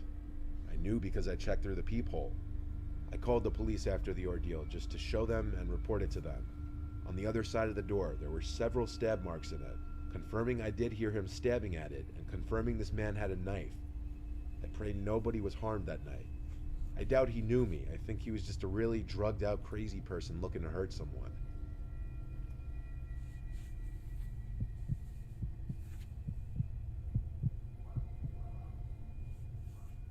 I once spent a night in jail. I know everyone says it, but I didn't do shit. I was attacked by a bouncer at a nightclub in my hometown because some girl who I had history with was there, and she had the nerve to lie to a bouncer and tell him I was touching her and her friends inappropriately, when I never even said a word to them. The bouncer came and put his hands on me and started pushing me out of the club, and honestly I pushed back in my drunken state. And of course cops were outside the bar, and between a drunk guy and a club bouncer, who are they going to side with? Well, I end up handcuffed in the back of a cop car and I'm escorted to jail, where I spent the night. All that was in this cell was one wooden bar for sitting on, and this other guy besides me. He asked what I'm in for, and I told him for bullshit. I took one look at the guy, and I knew I didn't belong here. He had tattoos on his face, he was missing a front tooth, and he just had this face that said, "Don't mess with me or I'll cap you." I didn't want to rub him the wrong way, so I just tried talking with him if he talked to me. At one point, I did open up to him a bit, just because of my anger at the situation, and I needed to vent. During this time, I told him some delicate info, like where I was from, which is definitely the nicer side of town. I told him how I had people over that night since my parents were away, and we all pre-gamed and went to the club. I basically told him the rundown of the whole night. Since I was drunk, I wanted to just try and sleep, but he'd keep talking to me and it was getting annoying. Eventually, I think he caught on and shut up. The next morning, we had to go to court because, yes, sadly I was charged with assault and trespassing. 2 bogus charges. My cellmate had to go too. I saw the judge before him though. He was one of the other offenders in the back of the court listening to my charges. I was released with a future court date set. A complete nightmare. But that night, when I was at home, and all the windows were open, so I heard everything from outside, I was hearing footsteps circling the house. Multiple sets of footsteps. I started to shut all my windows one by one on the first floor. Then I got to the backyard door, which is a sliding glass door looking out to the deck. I curiously flicked on the deck light, and immediately, 2 dudes ran out from the light into the darkness. I recognized one of them to be my cellmate. I closed the blind to the door, and continued closing the rest of the windows. I couldn't believe he found me, but he was obviously there to rob our house blind after I told him how my parents were away. He must have seen dollar signs when I told him the side of town I was in. He probably heard my name called in the courtroom, and one quick Google search of my simple name turned up my address. The 2 dudes took off, I believe, because I didn't hear from them the rest of the night. I never told my parents I was arrested, and because of that, I never told them about how my cellmate almost came and robbed our house.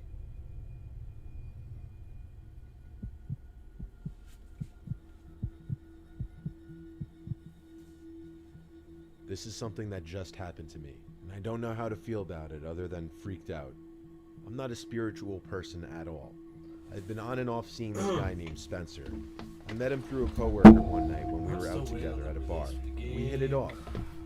I finally introduced him to my family, and while my parents were indifferent about him, my grandparents didn't really care for him, my grandma especially. They both said they saw something bad in him, that he doesn't seem like a good guy. My grandma mostly. This wasn't after one-time meeting though. This was after I brought him around multiple times, and everyone could get a good idea about him. And honestly, I started to see what they meant, because Spencer and I would get into constant arguments, and he would lose his temper fairly easy on me. For this, we'd be on and off constantly. There was one night that I felt like he was about to raise his hands to me, but he held back and then calmed down. This was when I said, "I'm done," and dropped him. Or so I thought I was going to. My grandma was especially happy and said I could do much better. Then she went on about how I should go find a nice Italian boy from a nice family like she always did. Anyway, not long after this, my grandma died of a heart attack. During my grieving, I hung a picture of my grandma up on my wall in my room to commemorate her. This was only a month ago. I'd been having a horrible month. And out of weakness, when Spencer reached out to me 2 weeks ago, I answered, and we saw each other. We had been seeing each other every night these past 2 weeks, and I really thought he had changed because we hadn't argued a single time, and I just felt safe around him. Well, only a few days ago, Spencer and I agreed to be official boyfriend and girlfriend, and that night, I woke up to a crash in my room. I panicked and flicked on the lamp, and it took me a moment to notice the picture of my grandma wasn't on the wall anymore. I got up and saw the frame had fallen to the floor and cracked. The picture frame I hung of my grandma had fallen and cracked on the night I agreed to date Spencer. I held the frame in my hand, my heart in my throat, my whole body shaking. I called Spencer the next day and told him I think we should go our separate ways for a while, as my head isn't in the right place. And he blew up on the phone in anger, and that phone call proved my grandma was right about him. But that picture frame falling and breaking, what could have caused it? There was no draft in the room. Even as I imagined that it was somehow a sign from my grandma, do you realize how freaking scary that is?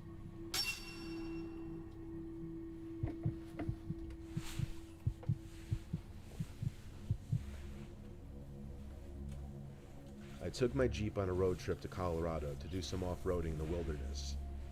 I was doing a bunch of trails in the Red Feather Lakes, and I was ending the night off on the Dead Man's Road Trail. It was a somewhat challenging trail, but the scenery was unbeatable. I packed a sleeping bag and planned on sleeping in the back of my Jeep with the back seats folded down. I pulled somewhere off the immediate trail, just off the slight chance some other night drivers would pass by. But that was very unlikely. I guess people can call me a weirdo for enjoying off-roading on my own and camping alone, but I've always liked doing things solo. I use the word camping because I do consider this to just be luxury camping. Instead of being in a tent, I'm in the back of my Jeep in the middle of the woods. I ate some of the protein bars and other snacks I brought as my little dinner. Then I set up my sleeping bag in the back. In case you're wondering if I was doing this in the dark, I had the LED light bar on my Jeep on, which basically lit up the entire surrounding area pretty nicely. So I finally crawl into the sleeping bag, and I'd be lying if I said it's comfortable sleeping back there. It's the price to pay for off-roading in the sunrise for me. I had the windows all closed to avoid bugs getting in, but I still heard everything outside. And then it happened. Actually happening. Then there was one loud bang on my rear windshield, and I jumped up and practically dove over the 2 front seats into the driver's seat. And I started the car and drove as quickly as I could manage down the trail, scared they were running after me because I could only go so fast on this rocky terrain. I was scared to look in the rearview mirror, but when I did, I didn't see anyone through the red glow of my taillights. It was a nightmare. I was tired, but drove the rest of the trail until I was back on pavement. Then I drove for miles until I reached a motel. Some people have asked me, what if it was someone stranded who needed help? And I say no way. No one's out there that late in the pitch black, laughing without a flashlight that deep on some trail. And they wouldn't bang on my windshield just once like that if they weren't trying to scare me. People are messed up. Always watch your back and be woke to your surroundings.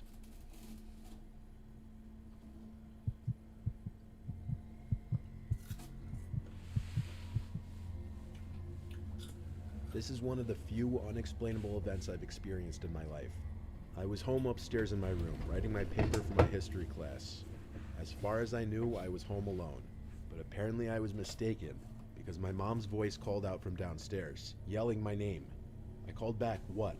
She didn't answer, so, slightly annoyed because I didn't want to be interrupted from my train of thought on my paper, I reluctantly got up to go downstairs and see what she wanted. When I got downstairs, I looked around for my mom, but she wasn't anywhere in sight, so I yelled out, "Mom?" And she yelled back my name in response. Her voice came from down in the basement, so I went to the basement door, but strangely the lights were off. I called down the stairs, "Mom?" again, and she called back. I yelled out, "What are you doing down there with the lights off?" She didn't respond. I flicked on the light and went down the stairs. I heard my mom call my name again as I was near to the bottom of the steps. It was getting weird. Each time she called my name, it sounded exactly the same, like there was zero difference in inflection every single time she said my name. I yelled out "Mom" again, and she once again yelled back my name. She was nowhere to be seen in the basement, but then I noticed the little crawl space closet door was open. I call it that because it's a weird closet that you have to kind of crawl into, but it takes up a large chunk of the basement. That was the only place left in the basement that my mom could be. So I said "Mom" one final time. No answer this time. I went closer to the closet door and got on my knees just to try and look in. It was pitch black inside, and I was starting to get freaked out. I said, "Mom, are you messing with me?"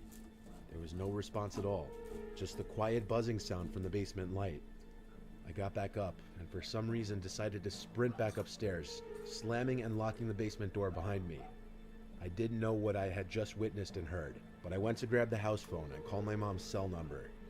It rang a few times until my mom picked up, and I learned that she was out grocery shopping. I told her, but she didn't believe my story, of course. She thought I was messing with her.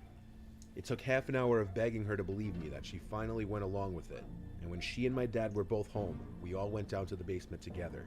The closet door was still open. My dad went inside, but there was no one in there. This still remains to be the most haunting, unexplainable experience of my life.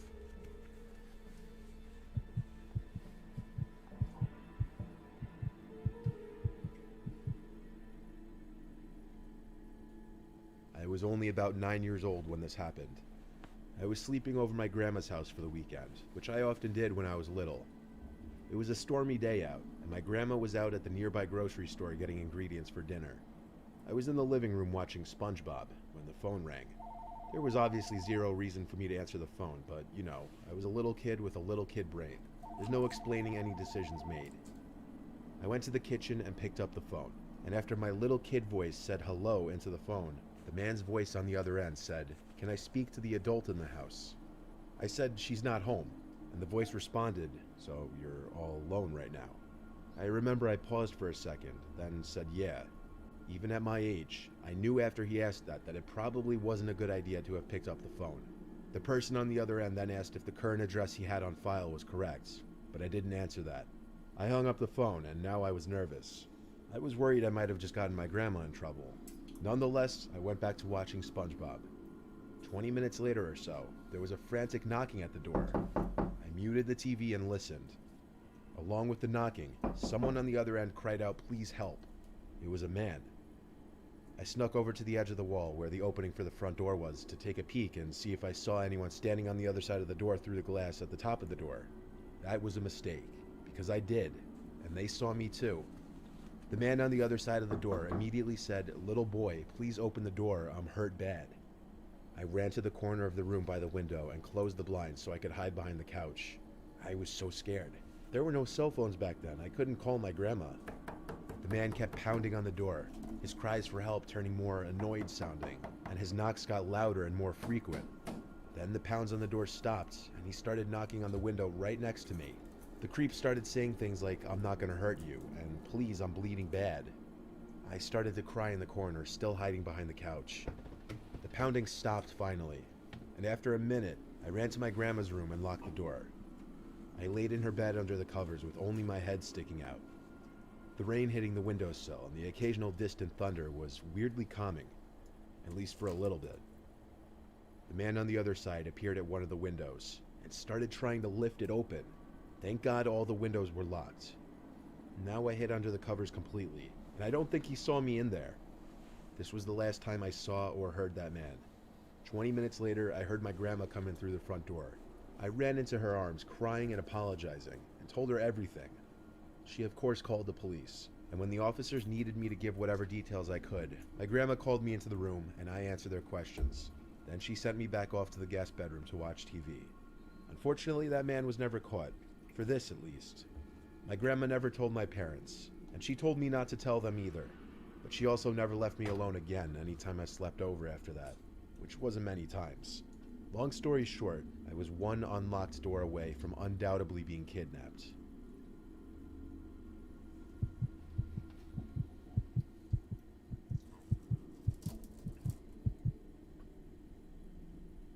I'm a father of 2 kids. They're 15 and 10. My wife was out of the house at the time of this happening. I was in my room taking a nap in the middle of the day. My older son is always in and out all day, every day with his friends. So when I heard the front door constantly opening and closing, it didn't concern me.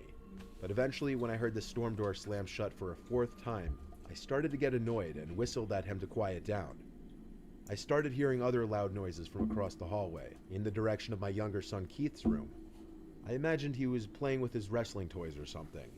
Regardless, even with my door shut, the noise got to be too much. It was just like a constant thumping sound. Like, what could Keith possibly be doing? When I went across the hall to his room, the noise became more clear, and it was this literal thumping on the wall sound. I went into his room. The door was already opened. I said Keith's name angrily, but I didn't see my son. I saw some grown man facing the wall, banging his head into the wall. There was blood on the wall from his constant banging. The man gave me a side glance without turning his whole head. I managed to tackle the man to the floor, and that's when Keith emerged from under his sheets where he was hiding. The man didn't fight back. He started yelling this psychotic mumbo-jumbo, proving his lacking sanity. I told Keith to go get the house phone while I held the man down. After calling the police, I was in that same position for at least 5 minutes before they arrived. The man just kept smiling and laughing and saying things that made no sense the entire time. The man was ill or on some serious drugs, or both. I didn't press charges, and I'm sure he was taken somewhere to get the help he clearly needed and to get him off the streets.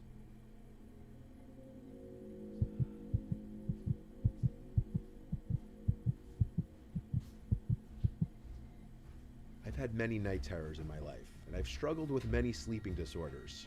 Hell, I can't even count how many times I've experienced sleep paralysis. It's a truly disturbing thing. I've also woken to seeing spiders and other giant bugs in my bed countless times, for them to only disappear as I start to snap back to reality. But the hallucinations are always so real and vivid. I always find myself jumping out of my bed screaming, throwing pillows at the non-existent bugs. And don't even get me started on the for at least 5 minutes before they arrived. The man just kept smiling and laughing all the day. But she also never left. There we go. I'm a father of 2 kids. They're 15 and 10. My wife was out of the house at the time of this happening. I was in my room taking a nap in the middle of the day. My older son is always in and out all day, every day with his friends. So when I heard the front door constantly opening and closing, it didn't concern me. But eventually, when I heard the storm door slam shut for a 4th time, I started to get annoyed and whistled at him to quiet down. I started hearing other loud noises from across the hallway, in the direction of my younger son Keith's room. I imagined he was playing with his wrestling toys or something. Regardless, even with my door shut, the noise got to be too much. It was just like a constant thumping sound. Like, what could Keith possibly be doing? When I went across the hall to his room, the noise became more clear, and it was this literal thumping on the wall sound. I went into his room. The door was already opened. I said Keith's name angrily, but I didn't see my son. I saw some grown man facing the wall, banging his head into the wall. There was blood on the wall from his constant banging. The man gave me a side glance without turning his whole head.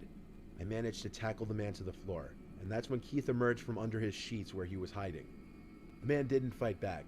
He started yelling this psychotic mumbo-jumbo, proving his lacking sanity. I told Keith to go get the house phone while I held the man down.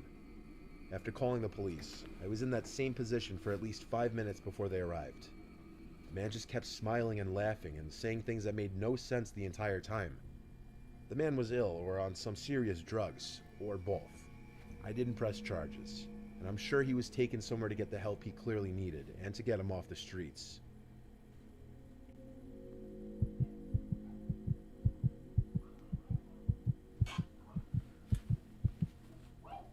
I've had many night terrors in my life, and I've struggled with many sleeping disorders. Hell, I can't even count how many times I've experienced sleep paralysis. It's a truly disturbing thing. I've also woken to seeing spiders and other giant bugs in my bed countless times, for them to only disappear as I start to snap back to reality. But the hallucinations are always so real and vivid. I always find myself jumping out of my bed screaming, throwing pillows at the non-existent bugs. And don't even get me started on the constant nightmares I have. There was one stressful week of school that I was up to my ears in homework with all my classes, and I was admittedly exhausted mentally and physically. With half of my assignments due the next day, which was Friday, I was up extremely late for a school night. It had to be like 3 a.m., and I had to be up in 3 hours. When I finally finished all of my assignments, I literally crashed into bed, and I was out cold faster than I could remember. And that night, I was having a bad dream again. The best I could describe this bizarre dream, I was for some reason in this linear building that I was trying to escape, and in each passing room I kept finding candies, like it was a Halloween attraction or something. But in the dream I was running away from something, and the something I was running away from kept laughing. It was a child's laughter, and it sounded like it was coming from everywhere. What caused me to wake up was when I made it to what was presumed to be the final door of the building. The laughing was the loudest now, and when I opened the door, I woke up in my bed. I couldn't move. It was happening again. Then there was a laughter from the middle of the room. I moved my eyes to focus to the middle of the room. There were 4 people standing in the center of the room. It was like a family, a tall male and female, and then a small boy and girl. They were all holding hands and they were all laughing, looking at me with giant grins on their faces, impossibly wide grins. And as I felt this tight pressure in my chest, which is common in sleep paralysis, I started to feel like they were getting bigger, or just getting closer, like they were all floating towards me. When my body finally permitted, I threw the sheets off of me and threw my pillows into the middle of the room and screamed. But the pillows hid nothing, as the 4 figures were gone, and the horrible laughing had stopped. I had never experienced a hallucination like that, and I have had sleep paralysis many times. I had to see my doctor the next day, who prescribed me new medication. Since then, I've still had my share of night terrors, but nothing even close to that.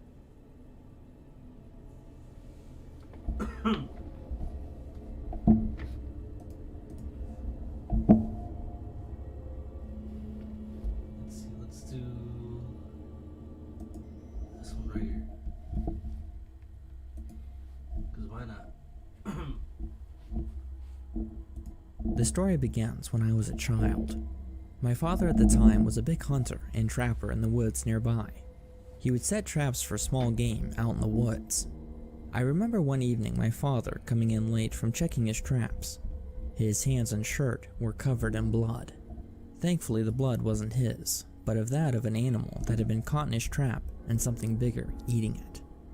I remember from that night on that the woods were off limits to us kids. This was quite awful, since my brothers and sisters often played in the woods nearby. I remember asking my father why we weren't allowed in the woods, and he always gave the same answer. It wasn't safe. Over the next couple of years, my father would stop hunting altogether. Hunting was something that my father and his family were quite passionate about. To see him no longer interested in his most favorite hobby was quite disturbing. Something happened in the woods that had spooked him entirely, and he wouldn't tell us what it was.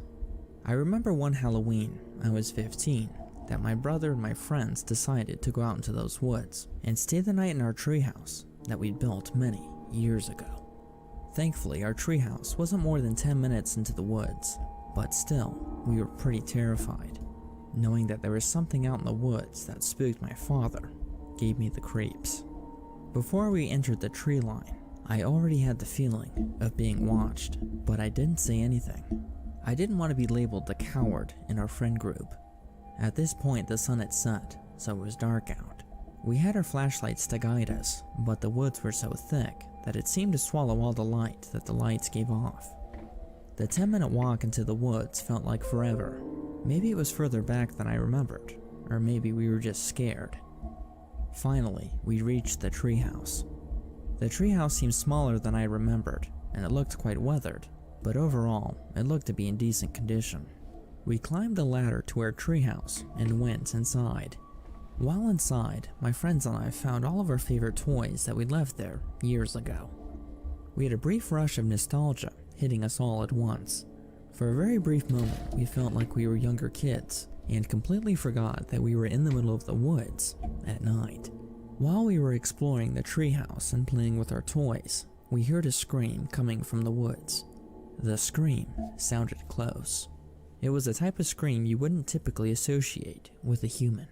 especially out in the woods at this hour of night. All of us were silent. Out of fear of being spotted, all of us turned off our flashlights. We were now out in the middle of the woods at night, with no lights on, with something outside. At least we were remotely safe in the treehouse, or so we thought. The treehouse provided a false sense of security. Whatever it was out in the woods probably wasn't capable of climbing the ladder. After coming to this realization, my friends and I felt that we were safe enough to turn on our flashlights. After peering around in the woods for a few minutes and not seeing anything, we decided that we've had our fun and to turn in for the night. This would mean that we'd have to climb down from our safe spot in our treehouse, down into the woods. We were no longer wanting to stay in that treehouse, but no one was wanting to be the first one down into the woods. We picked my brother, who happened to be the smallest in the group, to be the first one down into the woods. We all promised to watch guard and make sure that nothing got him. I'm not entirely sure if my brother believed what we were saying, but he decided to go down anyways. As my brother descended into the woods below, I began to have that feeling again of being watched. That feeling of being watched was now accompanied with the smell of rotting flesh. I couldn't exactly see whatever it was, but I knew it was out there. Not wanting to scare my brother, I didn't say anything, and let him continue climbing down into the woods. Once at the bottom, my other friend decided to go down. When my friend was around halfway down, he stopped dead in his tracks and shined his flashlight off into the woods. All of us gathered around to see what he was looking at, but we couldn't see anything. Everyone was silent and intently looking for any type of movement. That's when we saw it.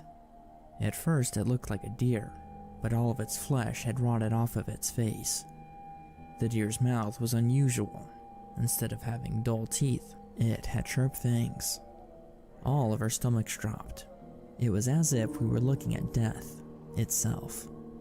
My brother, being on the ground, was not able to see what we were looking at. He had no idea that the creature was only a few meters away from him. Without hesitating, I told my brother to run and to get Dad. My brother took off into the dark woods, leaving his flashlight on. I looked back to see the creature again, but the creature was gone. I feared the worst and thought that it was going for my brother. My brother was rather slow, and him leaving his light on made him an easy target.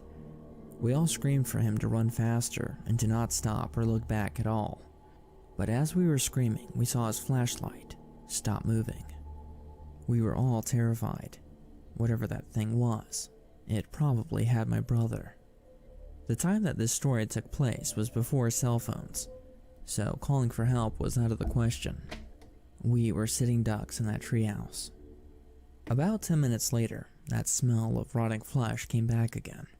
We turned off our flashlights so that we wouldn't give away our position. I think the thing knew that we were out there, but didn't know that we were in a tree. We could hear the thing huffing and making grunting sounds beneath our treehouse. It was frustrated. I think it could smell us, but didn't have the common sense to look up. All of us were staring down into the dark woods, listening for any sounds. After 5 or 10 minutes of complete silence, one of my friends decided to turn on the flashlight, a move to this day I regret. When he turned the flashlight on, it illuminated the bottom of the woods, which revealed a horrifying sight. The gross and decrepit creature was next to the ladder, looking up at us. When it finally realized where we were, it let out this horrific screech, a sound that I can only describe as our certain death. The creature then began to climb. The thing was slow and deliberate, knowing well that we weren't able to go anywhere. It was as if it was playing with its food. When the creature was about halfway up the ladder, the sound of a gunshot pierced the night. We were all stunned. The shot had hit a good portion of the creature, and the creature climbed down the ladder. More shots rang out, and the creature ran off into the woods, but it didn't seem injured. We looked down to find my father shooting at the creature, with my brother with him. My brother had made it back. We all climbed down the ladder and raced back to my house. My friends and I were expecting a huge lecture from my father, but surprisingly, he didn't say anything. I think he was just thankful that we were okay. My brother was a hero that night. He saved all of our lives. If it wasn't for him and his bravery, or should I say us forcing him to be the first one down, I'm pretty sure we'd have all died. That's the story of my brother saving our lives from that thing.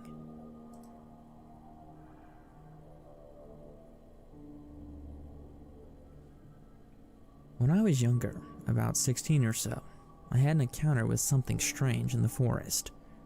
I was young and naive, and I didn't give nature the proper level of respect and basically was cocky. Our cabin was on the lake. The whole area is forested for the most part. I was there on vacation with my cousin and grandparents. It was a nice and hot summer day, and we decided to play some airsoft. I took airsoft really seriously. I wore a full ghillie suit and even a camouflage mask. We had a battle which I took into the woods, where I felt the most comfortable. We were about 150 meters into the woods when we stopped. Then I decided to tease my cousin. I shushed him and said, "We're being watched," jokingly.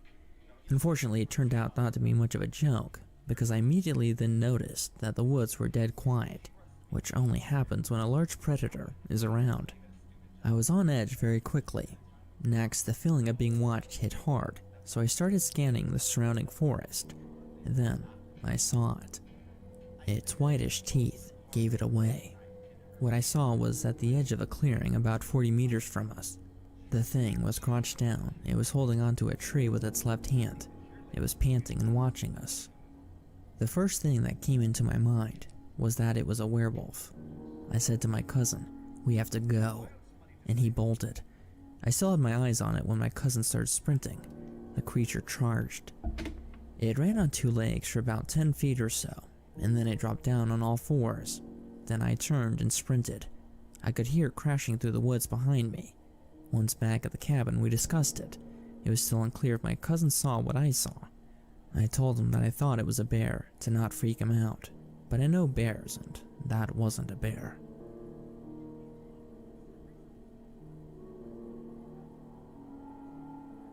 My father is Navajo, who was raised on the res in northern Arizona. My mother is white. I grew up in Southern California, but grew up going to the res every year or so. I eventually moved and worked there. I am not a skinwalker expert by any means, but I'll share what I know. The earliest experience I had was one of the first times I went solo on my trip out to our ranch on the reservation. I traveled with my cousin and a few friends. Our ranch is pretty much in the middle of nowhere, the nearest people being at the very closest are about 10 miles away, so you're pretty much on your own. Our first night out there, we arrived around 2 a.m. and there was no moon. It was pitch black. We had a hard time finding our hogan, a traditional Navajo house. We decided to just camp near a cattle corral, which we found. We set up our tents and we were knocked out until the sun came up. When I woke up, I took a little walk around our campsite and found coyote tracks which encircled our camp and actually got pretty close to our tents and campfire, which was pretty weird and a bad sign for several reasons. The rest of the day went without incident. We woke up, cooked breakfast, explored the northern rim of the Grand Canyon on the reservation side, and checked out our old hogan in the area. We stayed up pretty late that night. We were out exploring at night on our four-wheeler on some off-road trails. It was around 2 or 3 a.m. and we were driving on a rocky road that went up into a small canyon. We arrived at one of the hogans and settled down. There was myself, my cousin, and my 2 white friends. We talked for a while, and in that very moment, everyone stopped talking. That's when it happened. The door began to shake violently, as if someone kicked the door as hard as they could. It was loud and strong enough to where you could hear the lock rattle, and the door bounced back and forth on the wooden frame. My friends shot up in bed. What the freak is that? They had reason to be alarmed. We were quite far from anyone else, and they knew that. It was extremely quiet out there. I got out of bed and grabbed a shotgun and told my cousin to get his rifle. I walked to the door and motioned him to go forward, and I said, "You go left, I go right." I'm not really sure why, but I wasn't scared despite the obvious weirdness of what was going on. I ripped the door open and we both slipped out of the door, one after another, and swept the area. We looked everywhere we could and went to the truck and got the spotlight and swept the area some more. Nothing. No footprints, no animals, nothing. We decided to send a message and shot some rounds off to scare whatever it was away. I think we were all kind of worried, but eventually we went back into the Hogan and settled back in. Eventually, they all fell asleep, but I hid my nervousness and my heart was still racing. It wasn't until everyone was quiet and asleep that I noticed the thumping. I heard it quite faintly through the rock walls, and when I put my ear to the wall, I heard it a lot better. It was very rhythmic thumping sound. It sounded as if it was coming through the rock table that the Hogan sits on top of. I tried to rationalize it and told myself it was just the cows and somehow managed to fall asleep. I woke up the next morning and we went to check the cows, which were about 10 miles away on the ranch and hadn't been anywhere near our Hogan that night. Several days later, after I told my aunts about what had happened, they told me that my one Navajo grandma, who lived alone out in the middle of nowhere, had weird things happen to them too. The same night we had her door kicked, someone also knocked on her door in the middle of the night. When she opened the door, there was no one there. My aunts think it's a skinwalker who is messing with me and my cousins because we're mixed race. I'm not sure that's the reason why, but I don't really know what to think of it.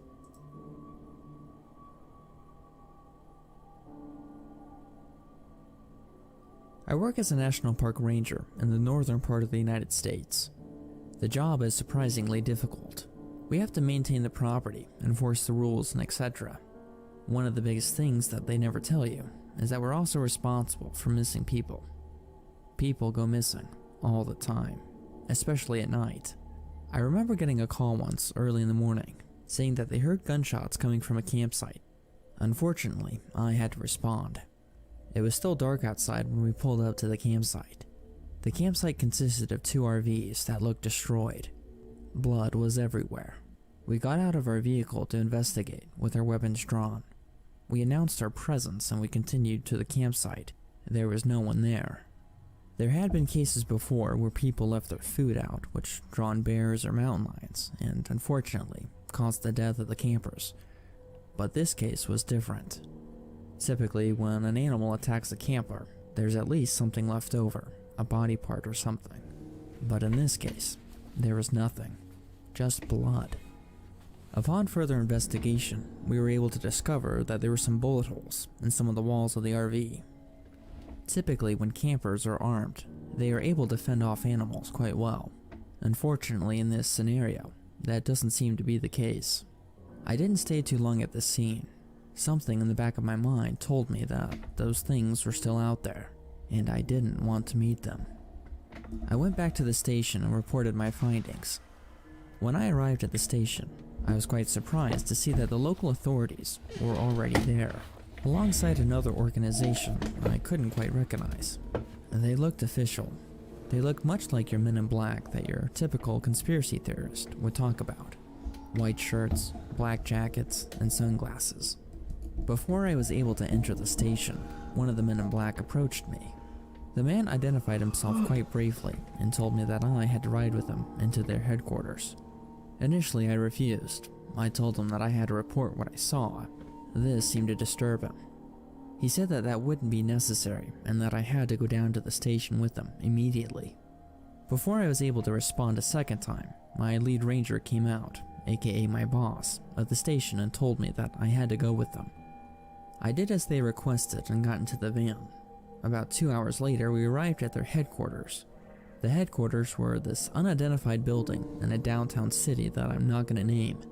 The building was quite large. We entered the building and I was taken to a conference room. While in there, I was interviewed by a couple of people and asked me odd questions. They asked me if I saw anything, if I heard anything, or even if I smelled anything. I told them the truth, which really wasn't much, that I only saw blood and a couple of bullet holes. They seemed somewhat relieved by this answer. They then told me that they were taking over the investigation and that I was not to talk about anything that I saw that morning. If I said anything to anyone, I could possibly lose my job and even face time in jail. I didn't really understand the big deal about this. Campers get attacked by animals all the time. Why was the government interested in this single attack? I was then taken back to my station. By this time, it was almost the end of the day. I drove my service truck over to the campsite that I was at earlier. The 2 RVs that were there earlier were gone. That was quite strange to me. Typically, when something like this happens, the scene is not to be disturbed for at least a couple of days. This allows for a proper investigation, but it looked like someone just wanted to clean up the area as if nothing happened. For some reason, this bothered me, but I didn't say anything to anyone. 3 weeks later, I get another call. Very similar scenario, except I'm able to get there in time. I pull up to the campsite and I'm able to hear gunfire. I draw my weapon and I follow the sounds. The gunfire is coming from inside a trailer. In the break of the gunfire, I'm able to announce my presence and I tell them to stop shooting. The people inside the trailer then yell something that really disturbs me. They tell me to shoot the girl and that it's not human. I tell them to stop firing so that we can sort all of this out. I figure that they're either on drugs or they're drunk. Again, something that I'm not completely foreign to. I try to shine my flashlight around to see what they're shooting at, and my heart stops. Off into the distance, I'm able to see the silhouette of a little girl, except something's not right. She's shaking. A lot. It's as if she's having a seizure. My first thought is that this little girl is in great danger. Not only are these people shooting at her, but she's having a seizure. I go knock on the trailer and I tell them to stop shooting. They open the door to the trailer and I see that there's a family inside. Everyone is crying except for the father figure, who is still holding his gun. I enter the trailer and they quickly close it behind me. I call for other rangers to come to the scene, and I ask the family what's going on. They're all quite hysterical, and they aren't making much sense. They're saying that something took their dog, and that the thing that took it is able to change shapes. I wait with the family until more rangers arrive. I'm quite skeptical at what they're saying. When more rangers finally arrive, I tell them that there's a little girl out in the woods and that she's possibly injured. I take the family back to the station, and again, those men in black people are there waiting. Instead of taking me back to their headquarters, they call all of the rangers inside. They then inform us that all of us are being relocated, and that this national park would be closing for a very short time. What bothers me most about this experience is that it leaves me with so many questions. What was going on in that national park? What was that organization doing? And what was that little girl doing out in the woods?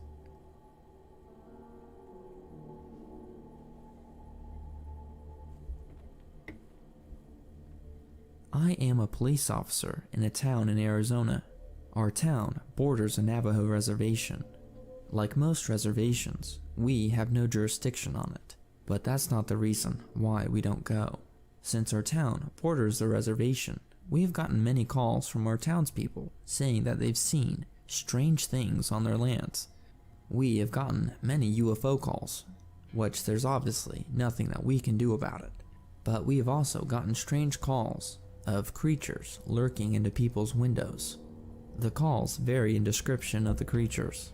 Some say it looks like a Bigfoot, while others say it's a creature with antlers.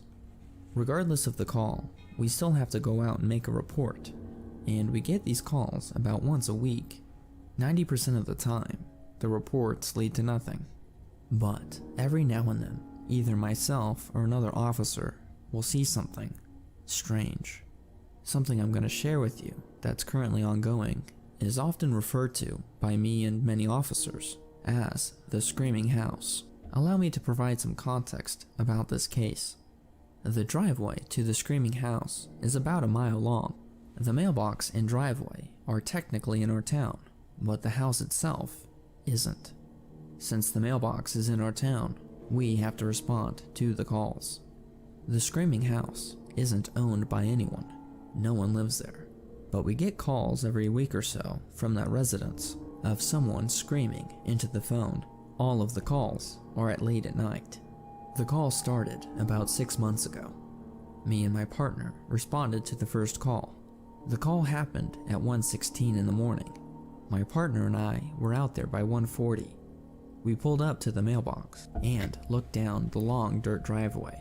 About halfway down the driveway, we noticed a fallen tree covering the path, so we'd have to get out. We pulled our police cruiser up as close as we could and got out. We were able to see the house and that there were no lights on. Not a great sign. We walked down the other half of the driveway. not exactly sure what to expect.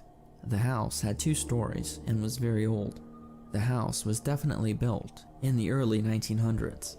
In front of the house was an old rusted over truck from the 1930s. My partner and I stopped about 70 yards in front of the house. We shined our flashlights all over the property and the house, not seeing anyone. The front door to the house was wide open. How did we get a call from this place? I thought to myself. We walked a couple yards closer, and that's when we heard it. It wasn't the screaming that we heard on the phone, but rather the crying of a baby. Something isn't right, my partner said. There's no way there's a baby out here. This smells like a trap. I was conflicted. I wasn't sure whether to investigate or just to head back.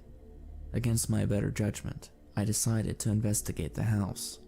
What if there was an actual toddler that made its way out here and was lost? I would never be able to forgive myself.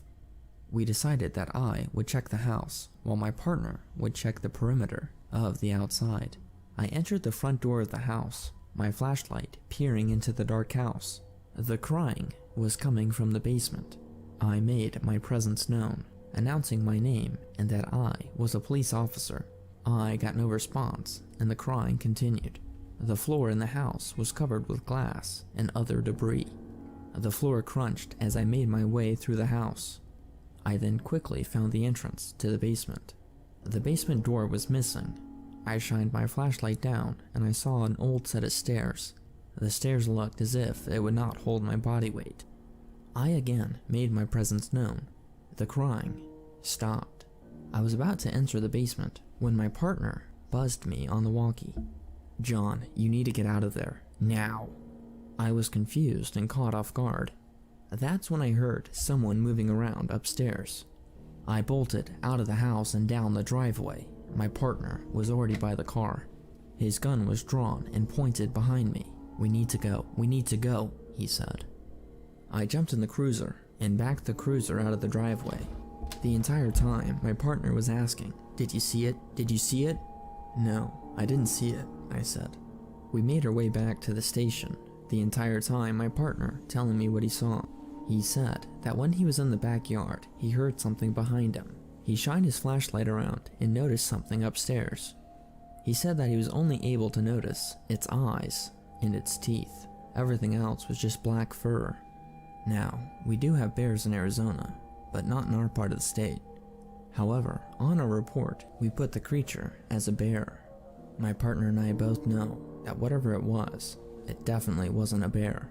Had my partner not notified me in time, I hate to imagine what would have happened. We still get calls from the screaming house, but we just drive by. We don't ever get out and investigate. We have a pretty good idea what kind of creature lives there, but I'm not going to call it by its name. I hear that it attracts them, and that's the last thing we need.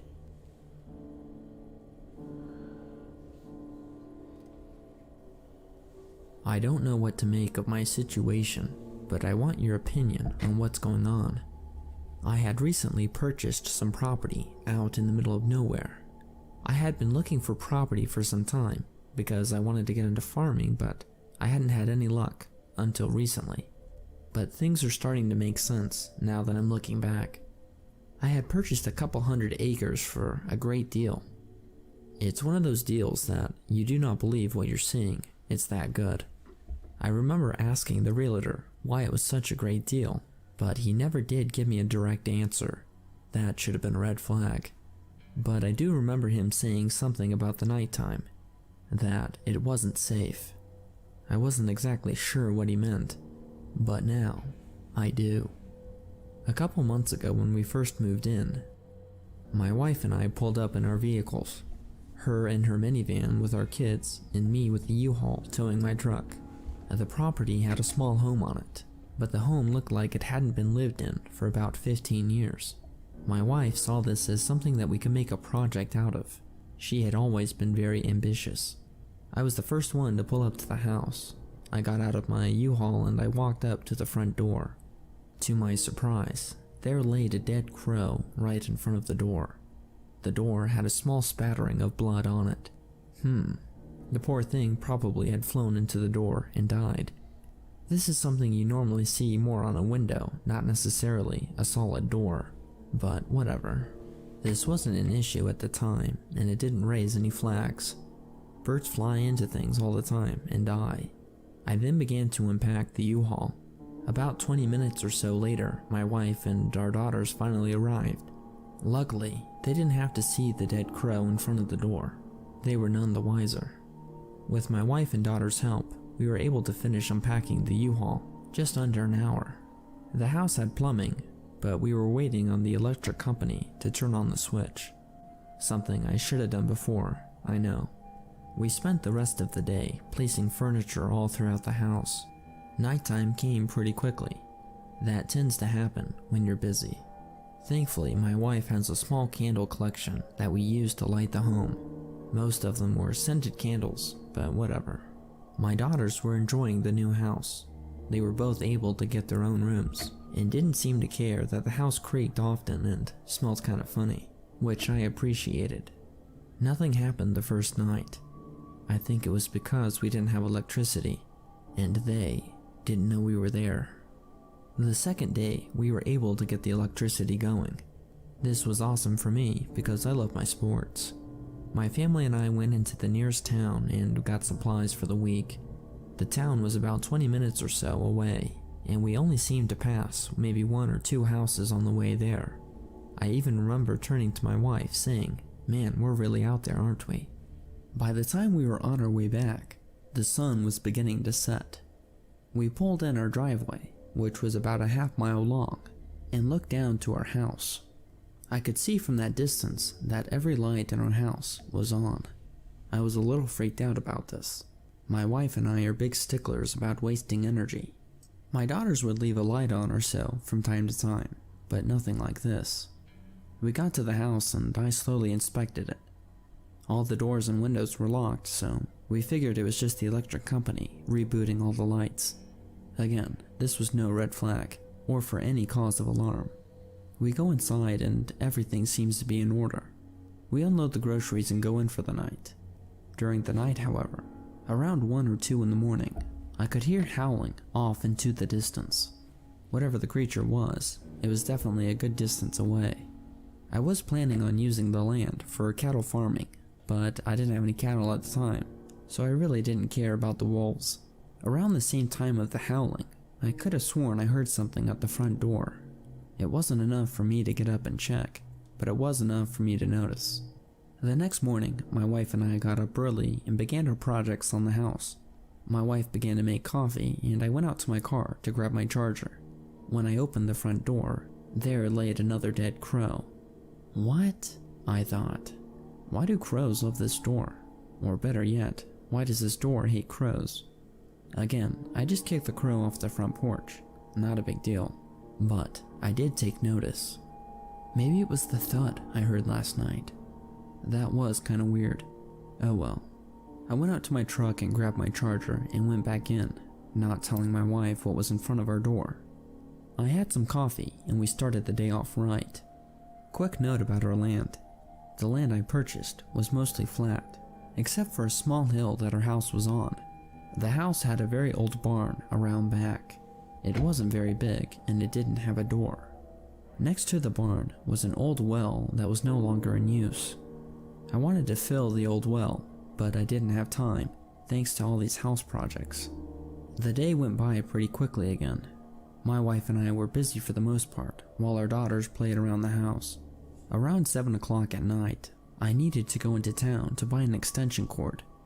I was driving away from my house on our half-mile driveway when my lights scanned across the open field in front of me, a couple 100 yards away, on these large animals.